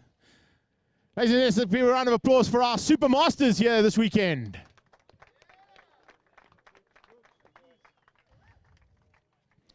Let's have a quick chat to them. Okay, photo opportunity for all the photographers. You got him? Did you get it, Eric? Did you get it, Paul? Great stuff. Come on down here, Justy. Yeah, I also was caught out by Lance Isaacs a little bit. They caught me right in the end saying, oh, by the way, Lance is in the Super Masters as well. So you're going to have to step the game up ever so slightly, buddy. But welcome return to Super GP for you. Thank you very, very much. I've got a bit of a cryptic teammate. He didn't even tell me. That is me. But congrats to him and congrats to Jacques. Jacques rode a stellar race. He really did. He was on it all the time. I was trying to catch him, but he just didn't let go. So well done, well done. And it's great to be back. So thank you. Awesome stuff. We look forward to race 2 with you, bud. Good stuff to have you back here. Right, Jacques, Mr. Red Star himself, got, I think, caught out there by Lance Isaacs' little sneaky move to come and join you in the Super Masters, eh? Being in this game, you always get caught out. All right, first of all, I want to thank everybody around here. And I do want to apologize to the youngsters. 18 laps is long. Yeah, so well done for everybody that finished, competed. And Lance, well done once again. Justin, I saw you every time I took the turn, and I thought, you know what, better keep it together. So thank you very much for an awesome race. Thanks, guys. We look forward to race 2 there. I mean, good job. Yo, you caught us all out there, bud. How was that one, hey? It's not quite where you want it to be, I'm sure. I know there's still a lot of development with the new suspension being put in the bike, but it seems to be a lot better package than what you had last year. I used to be young and fast. Now I'm just fast. No, I must take my hat off to the guys. 18 laps is I'm definitely too old for this shit. Excuse my language. Yeah, no, it definitely, the package is not there quite where I want it to be just yet. But well done to my team, Dean and his dad, James. The guys have done an excellent job. You know, we didn't have much time at all. Olin's came up with a package last minute for us. We didn't have much time. I think yesterday was the first time we actually started turning clicks on the bike. And Team LIR has done well to have 2 riders on the podium. So I can't complain at all. BMW, we are standing at the top of the podium. We've had we've got a host of BMWs here today, and I expect the field to see the field growing in strength.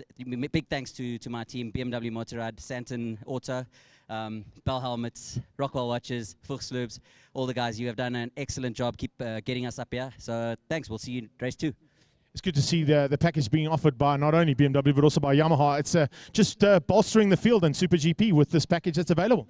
Yamaha? Yeah, BMW's done an excellent job. You know, they've come up with a package for everybody, and as you can see by the entries in the field, I think they've done an excellent job. It's an awesome initiative, and I think BMW Motorrad dares everybody else to step up to the plate and give proper support for the rest of the guys in the grid.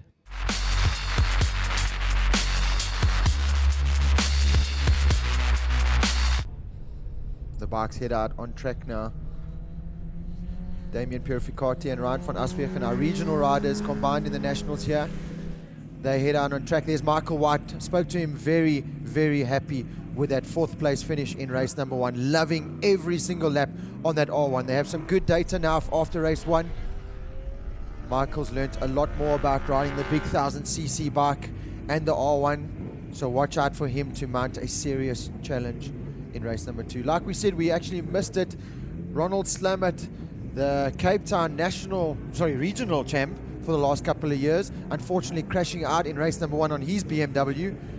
So watch out for him to make up in race number 2 as they head out. Lance Isaac's got a lot of work to do on that BMW. AJ Fenter on the Suzuki, a good ride. Spoke to Gary van der Berg, who's with AJ Fenter, and said from about lap 4, AJ just lost every little bit of grip that he had in the rear tire. Obviously no traction control or anything on that bike to aid him. So really just a learning curve, and just hold out until the new bike comes later on in the year, where we'll see the new Suzuki GSX-R1000 ready for action. As the riders head out onto the track, all the pit crew are on track. We're getting ready for the main feature race of the day. Race number 2 of the Super GP National Championship, the big 1000cc competitor. South Africa's best riders lining up. I think we've got a combined 10, 12 South African championships in this category. We've got overseas riders, Isle of Man winners in AJ Fenter.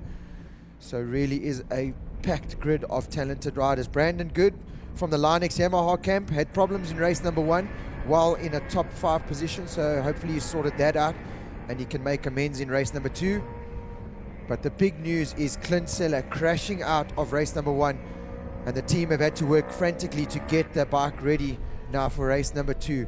Clint Seller saying the mistake was his. He was just trying to push that a little bit too hard, made the mistake and ran in a little bit too hard, which is so easy to do in the final turn here at Red Star, especially now with the wind picking up. That's going to play a huge factor now in your braking markers. Is it a headwind? Is it a tailwind?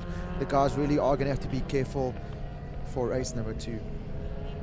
Brent Tarrant a little bit disappointed after race number 1, did all he could on the old bike. He said just a little bit down on horsepower now on that old bike compared to the R1s and the BMWs. So he'll be looking just to pick up some more valuable championship points, waiting to get his hands on the new bike, which should be anytime soon, hopefully before the next race at Pekisa, where he can start mount a serious title challenge. Matty Skoltz very happy with his 25 points after race 1. The whole MTech team were very happy with the performance. Literally collected their bikes last week Monday from Yamaha, came testing on Wednesday, came out here today and dominated that race number 1. Great to see Suzuki back on the grid, albeit not on the most competitive bike out there, but they are there nonetheless. And AJ Fenter enjoying the experience of riding the Suzuki.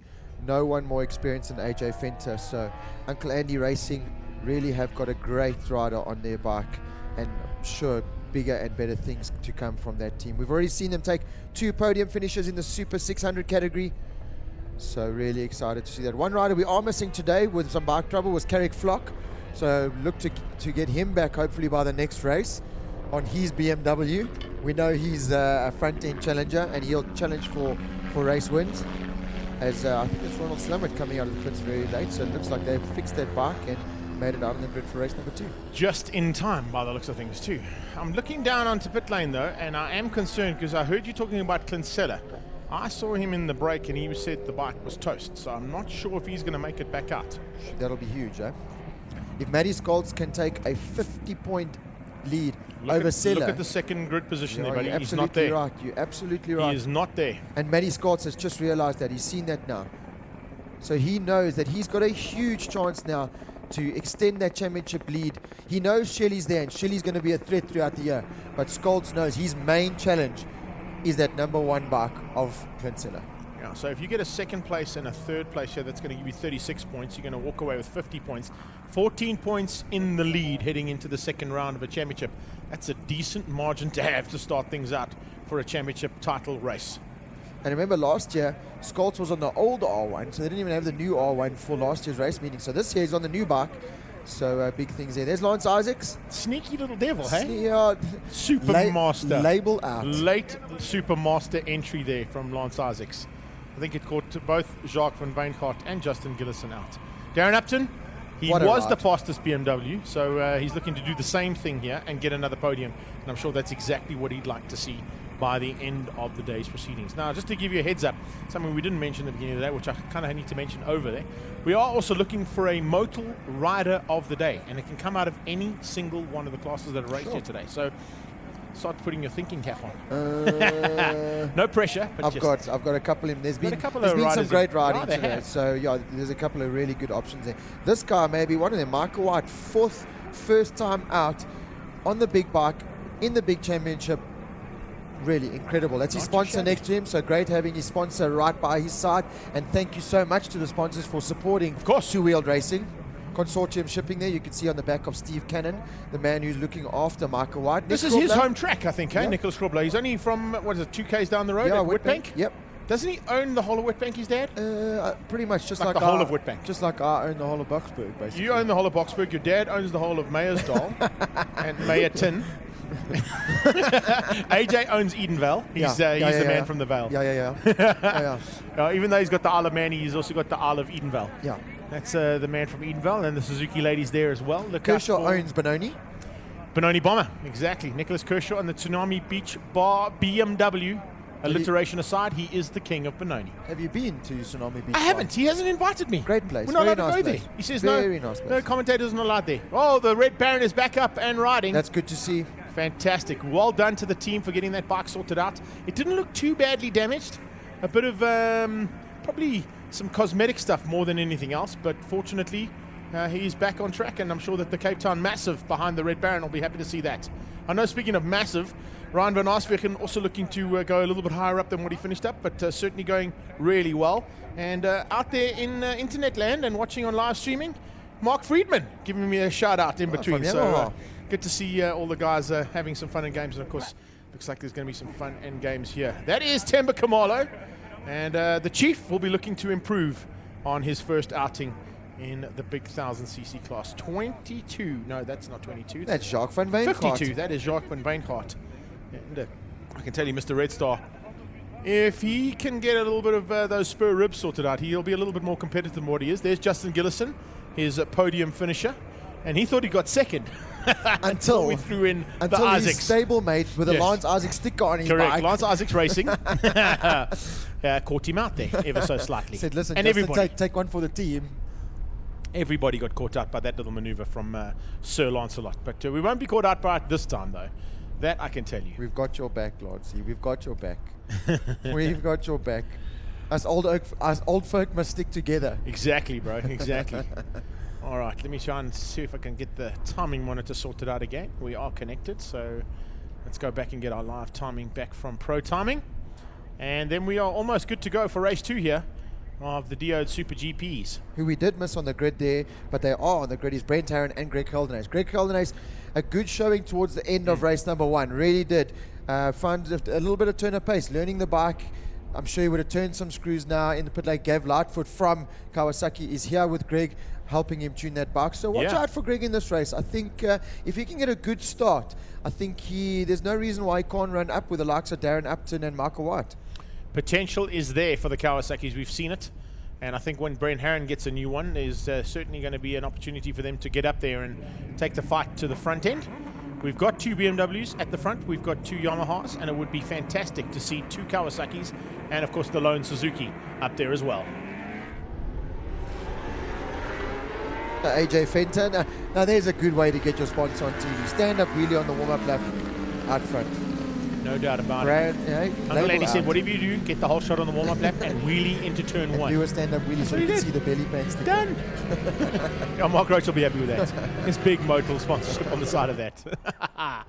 Right, so he is the man who leads them down into the bottom end of the N12 portable shade straight away. And they pitch it over onto the left-hand side. Anthony Shelley, I know he'd probably like to go a bit quicker and probably end up on the top of the podium. Definitely. And if they're able to get some tweaks and turns done there is potential for him to be there too. Scholzi, though, sure. Hard man to bet against, eh? Well, he was so dominant here last year, and he just proved it again in race number 1. I think even Sella had the gap on him. But if you look at the laps where just before Sella crashed, Scholzi was closing down the gap. So Scholzi does have a serious turn of pace here. Now it's about concentration. You know, Scholz will look next to him, see no Sella, and think, I've got this in the bag.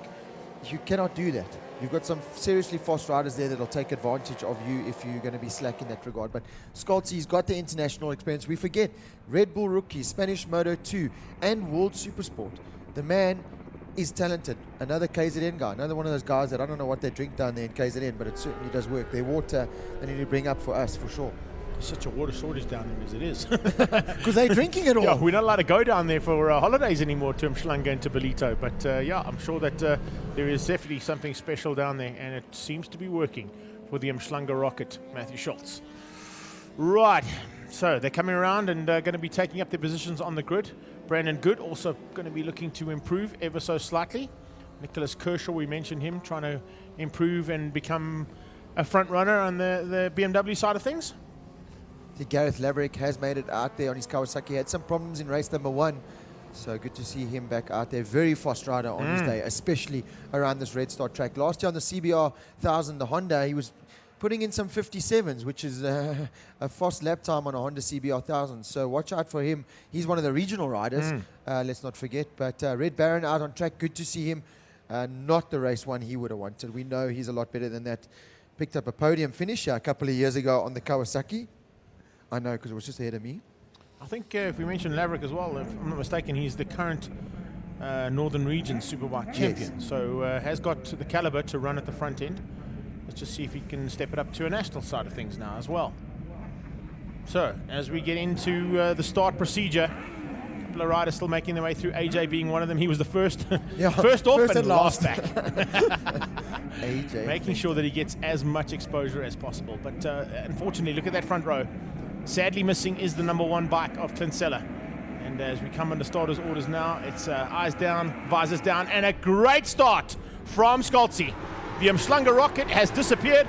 Isaacs is going to go around the outside and into second place, outgunning Shelley. That is unheard of. Shelley's going to come back at him on the inside, and there you go. I didn't think it was going to be too much longer that Shelley would allow Isaacs in front, but he squares him off, and the BM's going to come alongside the Yamaha. It's BMW versus Yamaha down towards turn 4, and can Shelley outbrake Sir Lancelot? Look at Michael White trying to take advantage of both of them on the brakes at the end of the back straight. No, it's Lance Isaacs in second. Matthew Scholz already with a comfortable lead. He's got at least half a second, almost a second on Lance Isaacs. Oh, Shelley out of the seat, but he holds on. Michael White trying to make the move on Shelley, not making it stick, but Lance Isaacs up into second position. Yeah, what a ride there from Sir Lancelot. Certainly not holding back here in the second heat, and I think he realized with Sella out the way, there's a chance of getting onto that podium officially, not only just onto the Supermasters one.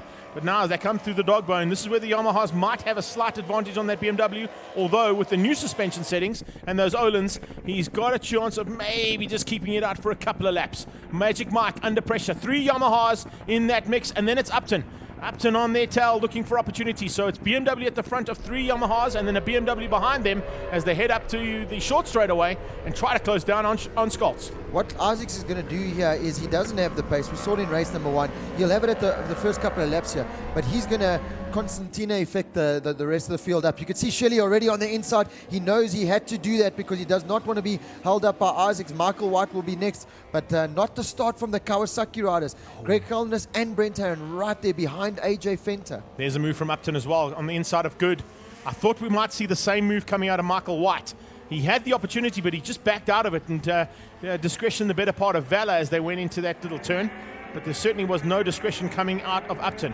And that's the kind of riding Upton does. I've seen it, experienced it myself as well in the 24-hour when he goes past. Every now and again he can be a little rough on the overtaking, but it works for him, and he's now up into what is 4th place on track. Oh, Isaacs out of the seat as he used all the track and more, running into pit lane. There's a big bump there, and he hit that bump, and it kicked him up. So Isaac's still not 100% happy with the setup of their bike. There's Greg Caldenace and Brent Herron back on track as they were in race number 1. So a lot of work to do for them. Watch Caldenace, he's going to try and make the move on AJ Fenton, but can't make it stick. Michael White now challenging Lance Isaac with Darren Upton. Not the start he got in race number 1, just behind White. Yeah, a bit of pressure coming from Upton onto Magic Mike, so he'll have to keep his eyes wide open and ensure that that BMW doesn't sneak through. He's got to try and get through on a BMW, and he's got to try and keep one out at the same time. Not an easy thing to do, particularly when you've got the likes of Sir Lancelot, probably our most experienced rider in the entire paddock. In the world. Yeah, well, not in the world, yeah. Wouldn't go there, but in this paddock particularly. But yeah, if you want to drop that one, he has had some World Superbike experience and was teammate to Ben Bostrom for 2 seasons. So he definitely knows how to get a motorcycle around a racetrack if he wants to. And of course, just behind him, a stablemate, Darren Upton, looking for opportunities and looking to get back onto the podium. Michael White still behind Isaacs there, but he's lining him up for sure. We know Isaacs has the pace at the beginning part of the race, but that BMW does seem to fade towards the end. But pulling away from the Kawasaki's and Goody also not having the start we saw in race number 1. Not quite sure what problems he had, but not where he wants to be on the Linex Yamaha. AJ Fenta doing it. And that is Ronald Slamet again with more problems on the BMW running off. Yeah, Slamet just having a nightmare of a weekend. Unfortunately, a crash in race number 1 and off in race 2 so far. And the Red Baron now having to come from the back of the field. Let's see if his capabilities allow him to get through there. Alan John Fenter trying to keep the 2 Kawasaki's at bay. It's Kildenace on his tail. On his tail, it's Brent Herron. And those 2 ZX-10s very even in terms of the power output and top end. But they should have the advantage over the Suzuki on this little short straight. Across the Pirelli start-finish line and into Portable Shade. Now you can see Kildenace already managed to make the pass on Fenta halfway down the straight, using the traction control coming out of the turn and then the horsepower down the straight, making the pass on AJ. Pretty much a sitting duck. Now Brent Herron is next. Looks like he's made the pass on AJ as well. So unfortunately AJ losing 2 positions there to the Kawasaki riders. Michael White now being harassed by Darren Upton. Both trying to find a way past Lance Isaacs, who really is making that BMW as wide as possible. Anthony Shelley not making any inroads on Matty Scholz up front, who's running a 53.1. So really the man to beat in this race. And if no mistakes, definitely Scholz is going to pick up all 50 points here today. Shelley with another good result, running there in 2nd place at the moment. Yeah, I know, incredible stuff coming out of these guys. And unfortunately, we just lost the timing. I'll try and get it back for us while we're talking. But as you can see, this battle continues. And I can tell you, the 2 Yamahas are pretty evenly matched up with the BMWs compared to race number 1. Yeah. It certainly has a bit of tweaking and a bit of turning here and there in the BMW camps to give them that little bit of an advantage now. And it's not quite race-winning advantage, but it certainly is a much better package that both those BMs have got here in race 2. Definitely. I wonder if Isaacs and Upton actually, Isaacs maybe went to Upton and spoke to him, because, Upton with it. Oh, Michael White on the inside of Isaacs. That's a good move. Forced him out. Lance Isaacs had nowhere else to go but to let Michael White through. And Upton's going to try and follow through. Late on the brakes, Upton. No, he's not going to make it on the inside there. But Mikey White, you could see Shelley getting out. And Mikey White up into 3rd place. Magic Mike, exactly where he wants to be, on the podium. And that'll be great for the Consortium Shipping and Yamaha boy. It's his first time out on 1000cc, and he's already been touted from my fellow commentator as possible Motul Rider of the Day. If he gets onto the podium, there's a very good possibility he'll take that, and we'll give that to him a bit later on, of course, in the proceedings. But across the line they come, completing lap 3 of 18. Hello, let's start the 600 race right now. And here we go, the 2 Kawasaki's back on track together. Watch out for them. I think they had a serious turn of pace in race number 1. Spoke to Herron, not very impressed. He wants to be further up the field, but knows on the older bike he's just got to pick up the points for now, finding it hard to challenge against the likes of the R1s and the BMWs. But Caldenace also getting to grips now with that new ZX-10. Expect big things from him next round time out at Pekisa. But for now, just having to do it. Here's the pass. Look at Michael White. Lined it up, stuck it on the inside. Isaac had nowhere to go. As he turns, Michael White, there's a big fat red and black Yamaha on the inside. Yeah, and a lot of guys were actually complimenting Michael on the fact that he went with the red and white option as opposed to the blue and white or yellow and white. So just giving us a slight differentiation on the Yamaha look and feel. But Consortium Shipping extremely happy with their rider so far, and I'm sure they're going to be even more. Oh, change of surface flag and maybe a rider down somewhere. Yes, indeed. That's a big slide. That's Caldenace. That's Greg Caldenace. Greg Caldenace sliding down, and where about is that? Looks like coming out of the dog bone just before the right-hander onto the short straight. Yeah, 100%. That's quite a fast crash there. That's a very fast So I cross. wonder, I don't know if it was maybe the rear or the front end. That's not where the oil flag was, so I don't know.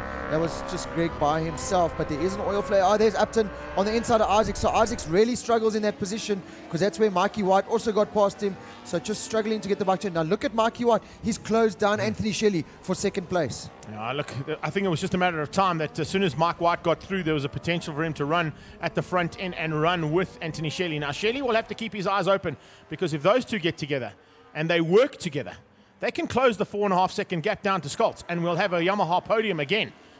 It'll be interesting to see whether they can actually make it work, but no doubt about the potential is there for those riders to do it. And if those two work together, Matthew Scholz's days will be numbered. I know Peter Wilkins and Nick from Yamaha South Africa are here. They must be rubbing their hands together, seeing their brand represented in the first three. Yamaha 1, 2, 3 so long. So they're really happy with that. But Shelley not comfortable in second place because Michael White is coming. Darren Upton now past Isaacs and is in 4th place. Lance Isaacs is in 5th now. So not where he wants to be at the moment. Brandon Good in 6th position, had problems in race number 1, so I wonder if those have translated over into race number 2, because not where he wants to be and where we know he can be. So Yamaha 1, 2 and 3, BMWs 4 and 5. Goody makes it a number Yamaha in the top 6. Then we go to the first of the Kawasaki's. Krobler's now moved through as well, so it looks like a bit of issues there for Alan John. He's now in 9th place, and Nicholas Kershaw on the 3rd BMW is in the top 10. So we've got 3 BMs in the top 10. I'll be happy with that, and I'm sure that they'll be happy with the race package that's available. Yamaha also there with a race package available to some of the riders here in Super GP, and if that's what you want to be doing, those are the 2 manufacturers that are certainly offering a really great deal. We're going to come to a replay here of Greg Caldena's. Oh, look at that. The bike just came around. On the gas, the bike just came around. Herron, very lucky to miss very, it. very lucky. That was such a weird crash there. I wonder, I don't know what Tire that pressure. is. Yeah, it could be tire. I was just Tire going to pressure, say, I was going to say. Maybe too hard, yeah. A couple of laps in, the tire gets inflated because of the heat. Correct. It was just too hard, and unfortunately down he goes. But luckily not a high-speed crash, so I don't think any injuries or anything there. But Mikey White has closed down on Anthony Shelley now. This is his second ride on the big 1000cc bike. Second time riding the R1. It just shows you how good the R1 package is as well. Yeah. That a guy can climb on from the 600. It's a competitive rider. Climb straight into an R1, put a fairing on it, a Yoshi pipe, and be this competitive. And be right up there in with a shot of a podium and in with a shot of potential race victory. We've seen riders at the front end of races go down in the past, and this could be the battle. And I don't want to put any curse on Matthew Scholz because he's had such a good day so far, and I'm sure that there's going to be more of the same. You can't see him in the picture, only just going through the bottom of our shot there, and then it's 2 Yamahas right behind. Can you imagine? We have a blue, yellow, and red podium, all out of the same brand. Lovely, lovely. But like I was saying to Brent Herron before the race, this race meeting is about scoring points. You land on your head, you're not going to win the championship or anything in this first race.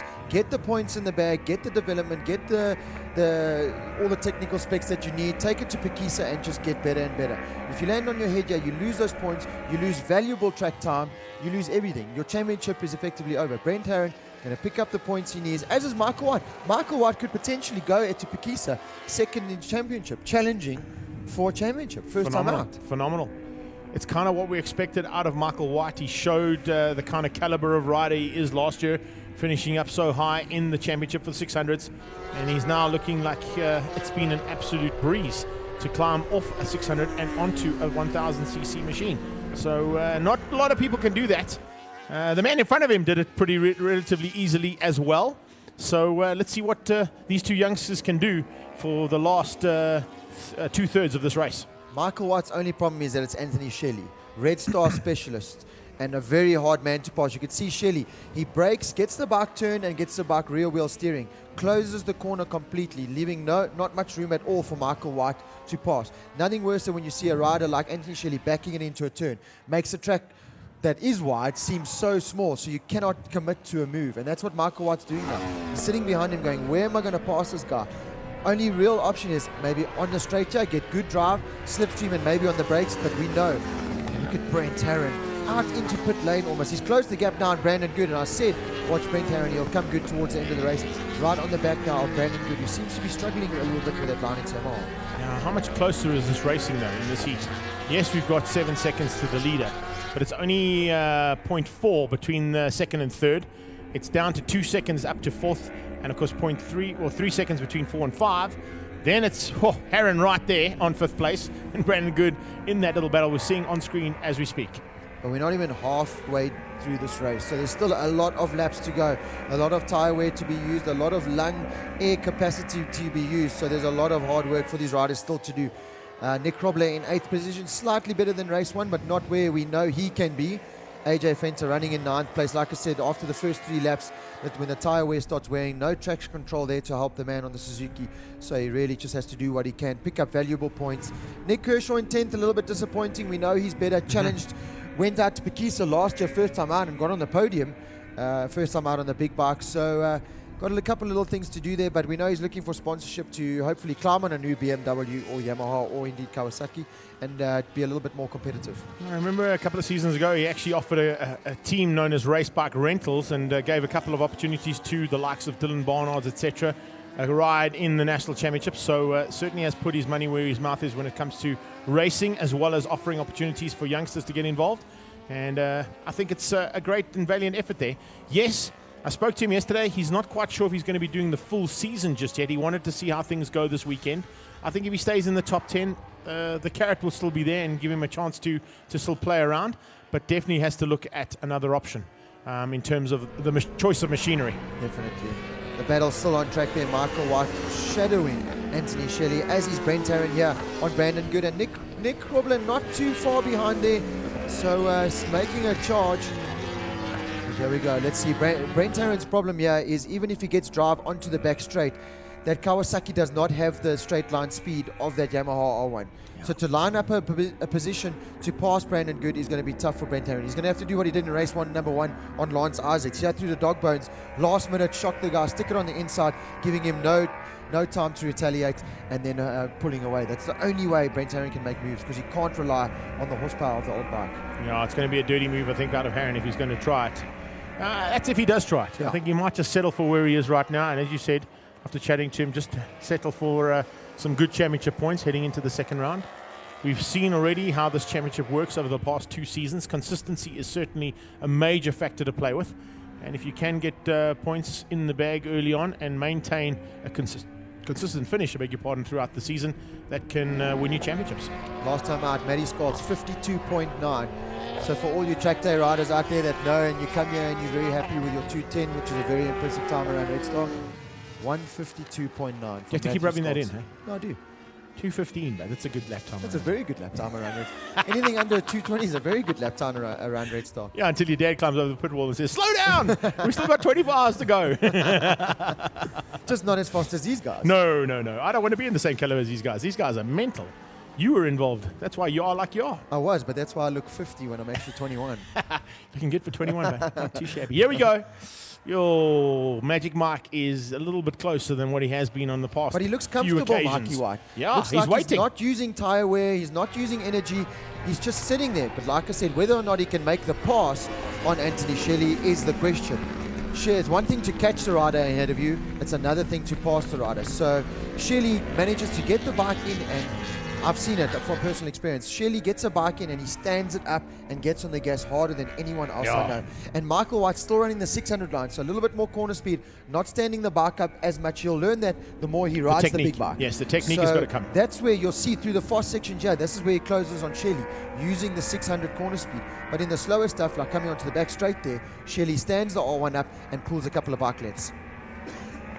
So as we're getting into the halfway stage of the race, about to be completed by the leader, that is Matthew Scholz. He's 9.2 seconds ahead of Anthony Shelley, who is in picture right now, and you can see just how close Michael White is there. Magic Mike all over the back end, and I tell you, great to see these 3 R1s in full flight and putting on a great show. A little bit further back, Upton and Isaacs not too far apart, and only a second splitting them. So Lance Isaacs, I think, is going to be a much happier man with the performance of his bike in this outing compared to the first one, where he finished a bit lower down on the podium, but he's still got the Supermaster category wrapped up. And unfortunately, I can't give you where the rest of the Supermasters are right now because the timing is not up.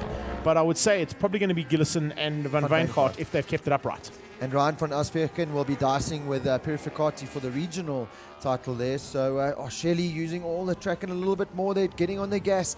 But you could see Michael White just struggling to find a way past. I don't know where he's going to make the pass on Shelley, to be honest. But yeah, like you said, behind them, Lance Isaacs will be much happier with this performance. Obviously got a good setup in that bike now because hasn't faded anywhere near as badly as he did in race number 1. Brent Herron still struggling behind Brandon Good there as they come past Evert Stoffberg, I think they're lapping the master rider. And Darren Upton's still there just behind the 2 Yamahas, but not making any inroads. And Isaacs goes past Evert Stoffberg as well as they complete another lap. We are officially now only halfway through, so still a lot of racing and a lot of laps to do here. So a lot of things still to sort out. We're going to have to see who can last the distance. Michael White's still right there with Anthony Shelley. Again, not using the slipstream, not getting that hot air through the bike, not wanting to risk any form of overheating on that Yamaha. He's just waiting R1. to pounce, but yeah, definitely. He's got the thing locked and loaded, and I think at any point he'll give Anthony Shelley a run, but it's not now. It's too early in the race. There's no point. Only getting across the halfway stage, and now into the second half of the race. He's quite comfortable to run behind Anthony Shelley because he knows the two of them are keeping the 3-second gap to Upton. Yeah, definitely. Michael White looks so comfortable out there. I'm so impressed with this ride, and definitely a contender for the Motul Rider of the Day. But there's so many. We've got Kieran Snyman in the 600s all the way from Cape Town. We've got so many. We've got Brandon Stafford in the 390s. Yeah, CJ getting onto the podium for his first getting outing. onto the podium. Yeah. So many riders here, but Michael White's so impressed with this. I didn't expect this, to be honest, coming here today. I did not think I'd be commentating saying Michael White going for not only a podium, but for a second place. Exactly. Incredible stuff from him. And, of course, Anthony Shelley there just leading things out at this stage and trying to maintain. I can tell you it's not going to be an easy thing for him to do because if Michael White does want to pull that pin, there's an opportunity for him. Now we go a little bit further back there, picking up on the BMW battle. Upton still ahead of Isaacs. And just behind them, of course, it's Herron and Grobler starting to come in. So we may even get 3 BMWs fighting for honors of who's going to be the first BMW on track. But I mean, Lance Isaacs in race 1 was a good 20 seconds behind Darren Upton. So to be this close to Darren Upton in race number 2, Darren Upton who finished 3rd in race number 1, it really is this is a much better turn of pace from Lance Isaacs and what we expect to see from Lance Isaacs and what he expects to see from himself. So look forward to that BMW, especially when we get down to Cape Town, where we know he is so fast. Lance Isaacs at his local track looks to do nothing else but put that BMW on the top step of the podium. Darren Upton looking over his shoulder, unfortunately looking the wrong way, and Lance Isaacs is the other side of him, but has enough of a lead. Brandon Good just behind them. He has now pulled away from Brent Herron, who unfortunately looks like he's going to have to settle for that 7th position with Nick Grobler in 8th. AJ Fenton is in 9th place, and Nick Kershaw running in a top 10 position at the moment. So we haven't got timing, but I did manage to get via our OB unit how we're sitting in the Masters. It is Isaacs, as we know, leading things out. Justin Gillison is 2nd, and now Jacques van Wijngaard in 3rd place. Now remember, van Wijngaard, Red Star, Mr. Red Star himself, and battling with 6 broken spur ribs after going down at turn 4. And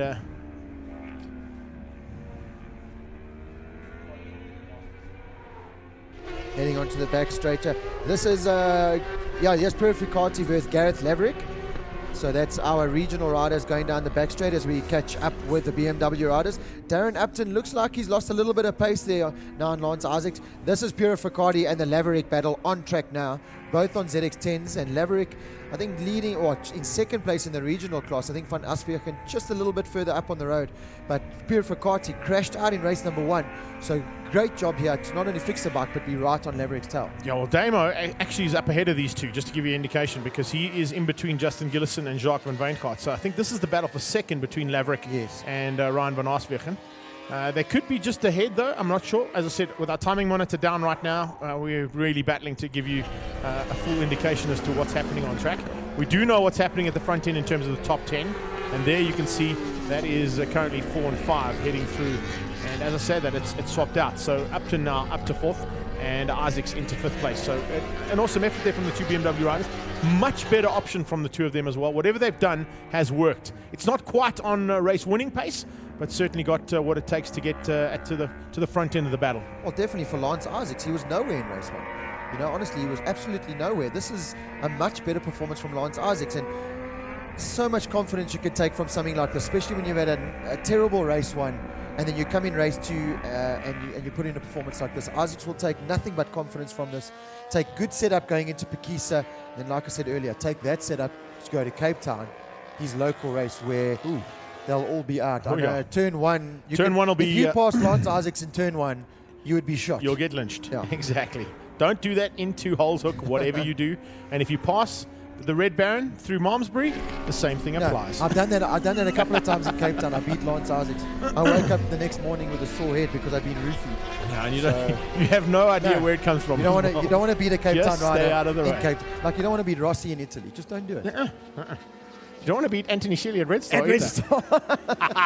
Michael White's got different plans about that, though. Here we go. Coming up on some back markers. So hopefully the back markers don't get in the way. They don't usually get in the way because a lot of these riders have got oodles of experience, and that is exactly why Evert Stoffberg just moved to the sideline and allowed the two Foster riders through, not spoiling the race at all. Yeah, good man. And I know you always mentioned it in race trim, that when you're in a situation like this, and I've always wanted to ask you this, and I've never had the opportunity to, so it gives me a chance to. Ask me. What is the gentleman's agreement there? Do you use the back marker and bomb your mate, or do you wait until you pass the back marker and have a go? You use every opportunity you can. Just like so. Purificati is trying to do now on Gareth Laverick. No, there's no gentleman agreement really out there. There's certain etiquette that you've got to stick to, but if you see a gap, you take it in racing. That's the difference between the competitive guys. You ask Clint Seller, will you take that gap? He'll take that gap.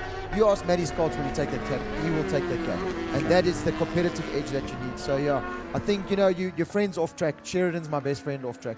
But I would love nothing better than to thrash the guy on track. Of course. Hasn't happened that often. Yeah. It's happened a couple of times. Yeah. But on track. I see it from a back marker's point of view. Like if I'm in a dice in the back marker and the leaders come up, I always get a bit upset if the guy who's behind me goes and uses the leader coming through on me and uses it to his advantage. But of course, I suppose that's how racing is. In a way. Yeah, for sure. Anyway, let's get back to what's happening on the circuit. A nice recovery here from Laverick, I got to say. We want to sort of nickname him Maverick because he was the top gun last year in Northern Regions, and he's now into the big field of Super GP, and certainly hasn't put a foot too much wrong. Yes, he did have a mistake in an incident in race 1, and it cost him, but he's come back nicely in race 2. Speaking of comebacks, all of a sudden the left-hand side of the bike has been ripped off. It's now the right-hand side sticker was ripped off. It's now the left-hand side sticker that's come off slightly. So a bit of flapping there coming out of Michael White, which I think slowed him up slightly. He had to look down, and by looking down, he lost 2 bike lengths. You can't blame those poor stickers because the pace that Michael White is doing, they've got to fly. Brandon Good and Brent Herron are closing down on the 2 BMWs here. So this is going to turn into a 4-way battle here for the top 4 positions. Yeah. So watch out. Goody coming good now. Excuse the pun. Yeah. On the Yamaha, and Brent Herron just behind them. We know they've got the fitness. So the BMWs here maybe just struggling with a bit of setup now. I do personally think the Yamaha is better on used tyres than the BMW would be, and I think that's what we're seeing now. And Brent Herron just doing everything he can just to stay in touch. Coming up to Upton. Excuse the pun. Yeah. You're allowed to do the goody good ones. I'll do the up to Upton. I looked in the background there as we get onto the portable shade straight away as well. I'm not quite sure if everybody realizes, but we also got NGL Logistics behind us this season, and a couple of trucks going in the background. I think they might have just planned that to perfection. Every time we see the N12 straightaway and the N12 action happening in the background, you just see these big NGL Logistics trucks hauling past. Fantastic to see. All right, so coming into the closing stages now, we've got 4.5 to go. Matthew Scholz, I don't think is going to be troubled for that first place. A 52.9 is the best lap we've seen out of him. But Anthony Shelley still has a lot of work to do, and this battle is not done yet. Yeah, Brandon Good is coming, and he's coming fast onto the back of the BMWs. Good ride from Darren Upton because he's pretty much led these guys all the way.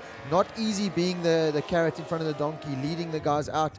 Brent Herron coming slowly but surely on that Kawasaki. Just looks like he's at his edge. I don't know if he's got enough to quite catch the 2 BMWs and the Yamaha ahead of him, but much better ride as we've gone on about with Lance Isaacs. He'll be so happy with this. Not happy, he wants to be in the top 3, but this will be a big confidence boost after what was a terrible race number 1. But what can we say about Matthew Scholz? Out front, led from start to finish, has really made Red Star his own and dominated. And he's going to take 50 points to Pekisa and a good championship lead over his main rivals. Exactly what he wanted to do. I don't think he expected Seller to be out or to crash out. And then, of course, the inability to get the motorcycle sorted for race number 2 was a major concern for him. But needless to say, that's what happens in racing, and we've seen worse happen in the past. Let's see whether or not that's going to be the way the season goes, because as soon as the luck changes, there's a possibility that 5th championship in a row could have slipped out of his hands in the very first race of the season. Well, it can really cost him. Matty Scholz, all he's got to do, we know he's going to win more races this year, Matty Scholz. We know he might have some trouble, but Clint Seller has started the season off with a 50-point deficit. That's massive. That is absolutely massive. So, like I said, the likes of Shelley and Michael White are going into the next round with a hat full of championship points. And in championship condition. Yeah, exactly. Well done to the young guys. I beg your pardon. So as they come into what is going to be the last 3.5 laps to go here, Matthew Scholz not going to be troubled. 11.5 seconds up the road. But I can't wait. I can see I can see it through the Arai visor there. There is something happening in that mind of Magic Michael White. I know Lee Watson behind me is a big fan of Mikey White's, and she's itching to find out exactly what he's going to do as well. Because there's no way he's going to settle for third. Not a chance. If I was his pit crew, I would, on his pit board, put dollar signs. There's nothing better than seeing dollar signs. If you beat Anthony Shelley, you will get Make it rain. Make it rain. So, or you'll get more TV or PlayStation. Oh, loving it. Loving it. Maybe get another Bulldog. What are those? Only about 50 grand a shot now. Anyway, yeah, it's building up. The tension is palpable. There is something. This is not over. I totally agree with you. This is not over. And even the battle behind, the Upton, Isaacs, Good and Heron battle, there's still something brewing here. Scholz has got this in the bag. We know that. But this dice for second place. Oh, Michael White, he's got to do something. He has to. You have to. You cannot be where you are, know you've got the pace, and not do anything. He's foot out style from White this time. So a little change up in body language. Could this be the time that he starts to put the pressure on, pull the pin, and the back markers are coming into play as well. This could play into the hands of Magic Mike. Upton in the background with Isaacs and the two Kawasaki's coming along for some fun and games. Oh, sorry, the one Kawasaki. But of course the other Yamaha of Brandon Good. Brent Heron is coming on strong here. He was at one stage he was 3 seconds behind Good, so he's not. And he's made the move on the inside. Oh, Good, he made a mistake though. Yeah, 100%. But Brent Heron capitalized on that. Now he knows that the Yamaha will not be able to pass him down the straight. Now Heron's going to be after the two BMWs ahead of him, and that's his mission now. Just like Michael White's mission is Shelley, Brent Heron has got two BMW targets now ahead of him. Yeah, the one he wants is of course the 66 of Upton. He would love to get a fourth place and just upset the apple cart there a little bit for BMW, considering the fact he's on an older Kawasaki. Oh, look at the body language, but it's coming. I'm telling you now, Magic Mike has kept this right till the closing stages, and something special is going to come out of Michael White. I have 20 rand. I have a Coke can. I have a brand new Coke. You got an old Coke. Yeah. I've got leftovers from our MTech racing. And I got lunch. half a lasagna. I put on Michael White making a move. Yeah, there we go. Right. Now they get into where Anthony Shelley kind of holds his own. Yeah, he's very good through here. Definitely. Michael White going onto the back straight in that whole dog bone section, using the corner speed of the 600 is so fast. And you can see through here the corner speed stuff, he closes the gap. But Shelley getting on the gas out of turns is really, and that's what's hampering Michael White. That's why I don't know if he's got it, because that little bit of gap, that little gap that Shelley pulls out on acceleration. Does Michael White have the brakes? I don't know, I don't want to say a certain anatomy to make the pass. Yeah, the cojones. That's the word. I think he's got that. I think it's a technique aspect that we've picked up the whole way through. Still riding very 600-esque. So let's see if we can put it together now for these last two laps. Wow, it's going to be awesome, these last two laps. Michael White now looking for an opportunity on Anthony Shelley. A bit further back there. Isaac's Good, Heron. In fact, Heron has got through on Good, and Upton's got a problem. Upton falling by the wayside. The 66 of Upton has gone missing over the timing monitor, and I wonder if he's put it down somewhere. Yeah, Brent Heron has definitely got up into 5th place, and Lance Isaacs is up into 4th place. So, yeah, we're going to have to wait and see what's happened to Upton. Okay, hold on a sec. Yeah, he's come up again. Maybe just a technical issue there on the pro timing side of things, but Upton definitely disappeared. And on my timing monitor, he's definitely falling by the wayside as we continue, but then comes back into 4th. So maybe just a timing issue there. Pro timing just missing him out ever so slightly, but he is back into 4th. So apologies there for the team, but we certainly lost him for about 2 or 3 seconds there as he dropped off the timing monitor.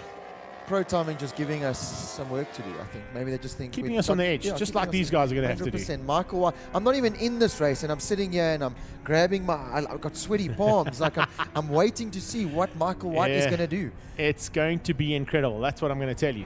Whether he's able to pull it off or not. But as I say that, look at Shelley. pulled the pin. He has just been given something on that pit board that said, if you don't go, you are not going to see. No PlayStation for a week. Exactly. Wow, oh man. There's nothing worse than no PlayStation for a week. Okay, back. Oh, Herron with a massive one, trying to get up the inside of Isaacs. Brent Herron loses it in a big way. And looks like that might have hurt big time. That was a massive high side there for Brent Herron, trying to go up the inside of Lance Isaacs. Didn't quite make it stick, but he had to come out of it, and it just threw him, bucking Bronco style, right off that ZX-10. He's lying in the middle, and unfortunately problems there for the Kawasaki rider. Here we go, Shelley in the back markers, and Michael White right behind him. Is he going to get the drive and take advantage? We have got 1 lap left, and Michael White is now, here's the replay of Herron, trying to go on the inside, gets it locked up. Oh, that's nasty. He's going to land on his knees. Oh, that left wrist already is injured, and he took quite a little bit. That was a big one. That's quite a big crash there for Brent Herron. That was a big one for Brent Herron, going down in a big way, and fortunately walks away. Yeah. Babada is what he's saying. Yeah. It's a little Italian Valentino Rossi style-esque. It's all good. You do the words, I'll do the hang tight. Yeah, here we go. We've just seen an opportunity for Herron thrown away. Now, Magic Mike doesn't want to do the same thing. He unfortunately has lost about 2 or 3 bike lengths though on Shelley, and Shelley has responded almost instantaneously. We are very, very close to the end of this race, and even though we want to finish up with 2nd and 3rd place, we are going to see Matthew Scholz go across the line, hopefully come straight back to 2nd and 3rd place battle, and see if Magic Mike can do anything about Anthony Shelley. Shelley on these last 2 laps has just dropped the hammer and decided, I cannot wait for Michael White to do something to me. So, looking for the leader. That is Matthew Scholz. He's coming to the final turn. He flicks it over onto the left-hand side. He's right behind his teammate there by the looks of it. No, that's Temba Kamala going across. Yep. So Temba going to be finish up another lap as he goes through. In the background, there's the leading regional rider. That's Ryan van Asvierken. Ryan van Asvierken doing a good job on the regional side of things. It's still Isaacs in front of the Masters. Justin Gillison, I think, is still hanging on for second. There's a Laverick-Gillison battle. So Gillison, that's a great ride from him. He's caught right up to Laverick. Gillison going to be hoping for another 3rd place in the Masters. And, well, that's Temba Kamala. That is the teammate. Temba Kamala, the teammate of our race 2 winner, potentially. And any second now, Matthew Scholz. In fact, I think we've missed him across the line. Yeah, Scholz gone across the line and taken the victory already. This is the 2nd place battle, and the 2nd place battle comes through. Scholz wins out. 2nd place goes to Shelley. And Michael White comes through for an incredible 3rd place in his first outing on the big R1. That is just top quality stuff. Well done, Michael White and the whole team from Consortium Shipping, Anthony Shelley, Shop 74, Tarpave, and Furcore Construction, and of course our race winner out of the MTech Nashua Yamaha team. First of the BMWs again, Darren Upton there in 4th place, just ahead of Lance Isaacs. Much better ride there from the Cape Townian rider. Brandon Good there in 6th. AJ Fenter, a great day for Uncle Andy Racing Suzuki there in 7th position. Nicholas Schrobler will come across the line in 8th. Nick Kershaw in 9th. And Temba Kamala going to pick up a top 10 when he comes across the line, albeit quite a fair way behind the rest of the field. So Matty Scholz, a double win on the day for the MTech Nashua Yamaha team. They'll be ecstatic with that, heading to Pekisa with all 50 points in the bag. Anthony Shelley 2 seconds for the day, and Michael White on the podium, 2nd time out in the SuperGP National Championship. Rob, confirmation there from Tim Cook from Gas Sports. Damien Purificati is 31, so he falls into the Masters category, so that gives him a chance of a 3rd place, I beg your pardon, on the podium. So we've got Lance Isaacs ahead of Justin Gillison, and Purificati coming through there for the 3rd place in the Masters. Well done to Damien Purificati there. Yes, there's Ryan van Asvierken, your leading regional rider, just behind Temba Kamala. And that is Etienne Nelson and Evert Stoffberg coming across the line. So well done to all the riders. That's Gareth Laverick just managing to hold off Justin Gillison. As we look, Yamaha 1, 2, 3 on the podium. Anthony Shelley, nice stand-up wheelie. Matty Scholz, the happiest man in Witbank at the moment. Right, we're going to have a look at race number 2 highlights here. At the line, it was Matty Scholz from pole position who got the whole shot leading into turn 1. Lance Isaacs around the outside, putting his BMW into 2nd place. And Anthony Shelley sticking it right immediately back on the inside of Isaacs. And it was the 2 Yamahas out front. Shelley then made the move back on Lance Isaacs with Michael White coming through the field thick and fast. He would also get past Isaacs. More bad luck for Ronald Slam at the Cape Town rider. This was the move. Michael White on Lance Isaacs. Darren Upton was just behind them, also ready to pounce on his stablemate. Big crash for Greg Caldenes on the Kawasaki. Coming out the left-hander. Walking away from it unhurt. But all the time it was Matty Scholz out front. The battle for second place was between Shelley and Michael White. Darren Upton and Lance Isaacs were the BMW riders on track for the 4th place battle. Eventually going to Darren Upton with Isaacs in it. Then a big crash. Brent Herron on the Kawasaki trying to make the move on Lance Isaacs and putting his Kawasaki down in a big way. Unfortunately walking away unhurt. As the riders come to the podium, Matty Scholz picking up the double win for the day. Anthony Shelley, the 2 second places for the day. And Michael White on the podium, 2nd time out in the SuperGP Championship on the consortium shipping Yamaha R1. A great result there for Michael White. And we're going to head down to Greg Maloney, who will be with our 3 riders at the podium. Well, there's 2 of them here at the moment, Rob, and both of them are pretty ecstatic, and you can see a couple of guys have pushed really hard to get the lap times in, and big bruises and some blisters as well. But incredible stuff to see these guys go all at it, and really nice to see. As I mentioned earlier, we've got a red, yellow, and blue option of the R1. And probably the happiest man out there is losing some of his sponsor stickers all the way through is Magic Michael White. But first and foremost, we're going to ask the manufacturer's representative. I think Peter from Yamaha is here. And I'm going to ask him to come up onto the podium. He'll be the first man up on the podium to receive both the 600cc. There you are, Peter. I didn't see you there, buddy. Both the 600 and the 1000cc manufacturer's trophy today. So let's get him up there for Yamaha South Africa. Let's hear it for a great effort for all the Yamaha riders, receiving both the 600 and the 1000cc trophy for the manufacturer's award here today.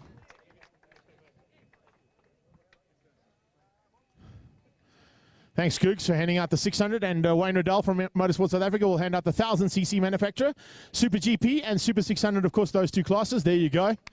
Great efforts, and we look forward to more of the same. But hang tight, because I think you might just be pushed hard, a little bit harder than last year. Well done. Okay, now we're going to get our Super GP podium riders up first, and getting up onto the podium in 3rd place. First time out on a 1000cc here today at Red Star Raceway, which not only gives him 3rd place for race number 2, it also gives him the Motul Rider of the Day, ladies and gentlemen, Michael White.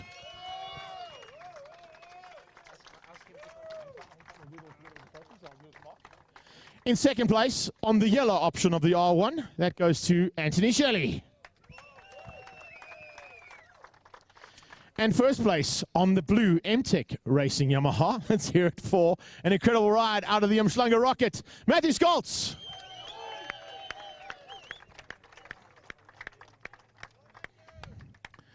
There is the podium, ladies and gents, and I'm sure they're very happy with that.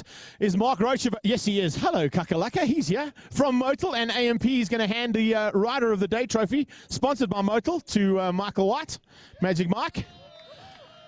And the 3rd place trophy is also going to be handed out by Mr. Wayne Riddell to Michael White as well. Trophy hunter. Consortium Shipping are going to be happy with that, and I'm sure they're going to be putting a little bit more money in after that podium. Well done. Yeah, hint, hint, nudge, nudge. Say no more. 2nd place, Mr. Dick Shuttle, the Motorsport South Africa Commission President for Motorcycling, goes to Anthony Shelley.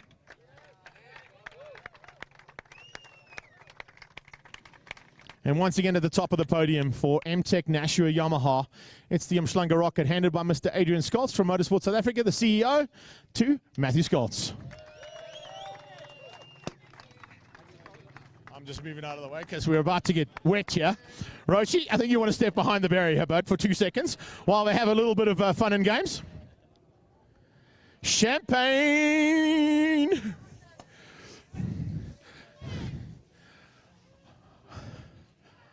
Yeah, you got to feel like a DJ there, hey?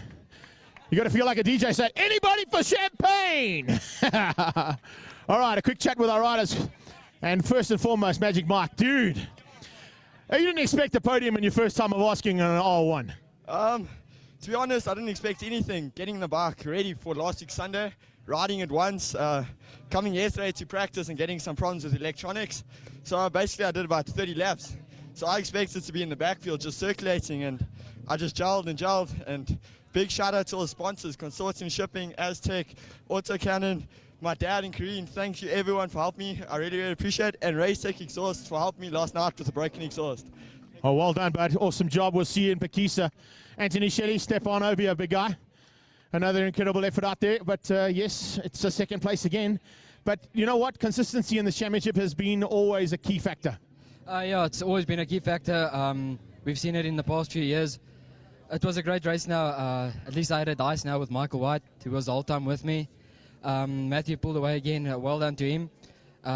He's just put a great effort into this race now. And so have all of us. I mean, it's not... We've all tried our best, and I'd just like to thank all my sponsors, Schimmels Yamaha, Topave, Amtech, my father, everyone else. And thanks for all the support. Awesome job. We'll see you at Pakisa as well, buddy. Great job today. Matty, come on in once again. At the top this time, all on your own doing, so I'm sure you're happier with that. But it certainly looked like you were pushing hard at some point. I look at your hands and I can see the blisters there. So you had to work hard in the start. Yeah, you know, lucky for me, I got the whole shot in the second heat, and I just put my head down, and I just charged for the first 7 to 8 laps, and then I pulled a slight gap, and I just maintained it from there. Well done to Anthony Shelley, he got 2 seconds. Well done to Mark White on the second heat, third place, and just like to thank the boys from the MTech Yamaha squad. They did a brilliant job this weekend, and hopefully the next race we can come with one more double, you know. Certainly leaving here with some good points in the bag. That's a good start to the season. Yeah, you know, it's just a little bit unfortunate that Sela didn't finish with both heats, but yeah, I'm sure that when we head to Valcom, he'll be there up front battling. Looking forward to that one. Well done. Good job. Let's move on to our Masters category now and get them up on the podium too. The Super Masters in third place. First time on the podium for him. It's great to see. He's a long-time supporter of one of our fastest ladies in the country, and of course the boyfriend to her. Let's hear it for his own namesake now. Damon Purificati in third place. Come on up, D. Up you get onto the podium, buddy. Nice to be up there for a change, eh? Good job, bud. Second place, this time out, it's second place for Justin Gillison. He wanted to go into the second spot in the first race. He had to step down one, but this time he's onto the second spot. Lance Isaacs Racing BMW.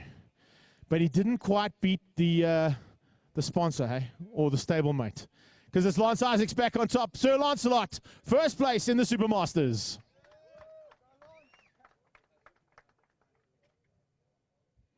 Can see Lance is getting old because he's have to get a hand up to get to the top of the podium. Normally he'd like run and spring and jump on top, but congratulations. Third place can be handed up by Mr. Tim Cook to Damien Purificati. Second place by Mr. Dick Shuttle, MSA's Motorcycle Commission President, to Justin Gillison.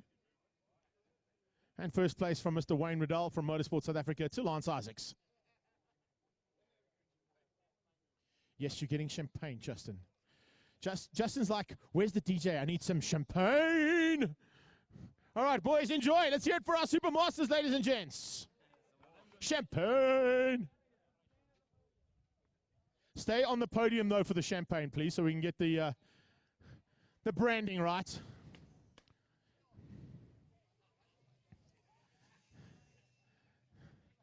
It's been a while since Lance Isaacs had champagne, so he's going to enjoy that more than anybody else.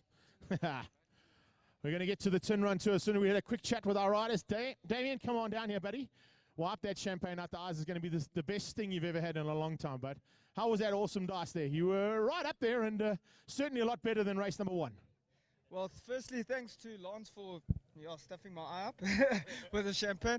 I'd like to thank my first ever sponsor, Super Arc, for sponsoring me for the first round and for each round.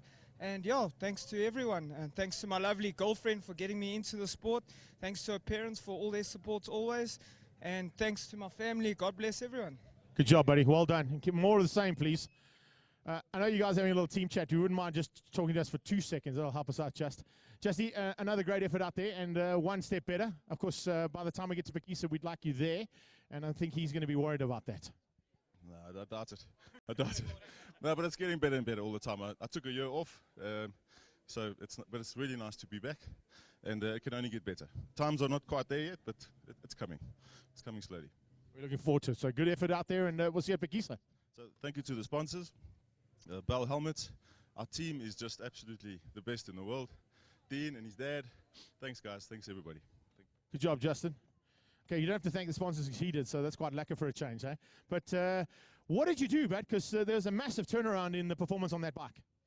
Yeah, we had a look at the data after the first race when we got back to the pits, and we found that after lap 3, tyre just kind of seemed to switch off. There was absolutely no traction. We actually didn't even have any wear on the tyre at all. The tyre looks brand spanking new. So we did a bit of homework, studied a bit of the telemetry. Thank you. We've got Kurt Bach here from BMW Germany. He's the international race engineer. BMW Motorrad has flown him out here. So a massive thanks. And I think everybody who's riding a BMW here today is so thankful for having him here, and thankful to BMW Motorrad for supporting us. And I think we're just going to go from strength to strength. Our team, Lance Isaacs Racing, is going to definitely go from strength to strength. We're collecting data. It's only our first real time we've turned laps on our bikes. And Bell Helmets, Shark Doctor, AA Bakery, Rockwell Watches, Fuchs Lubricants, all the boys, we're all pulling together. We are rallying, and we're gonna standing on this top step of this podium in both categories. That's for sure. The SuperGP Champions Trophy is proudly brought to you by Diode and their associate sponsors.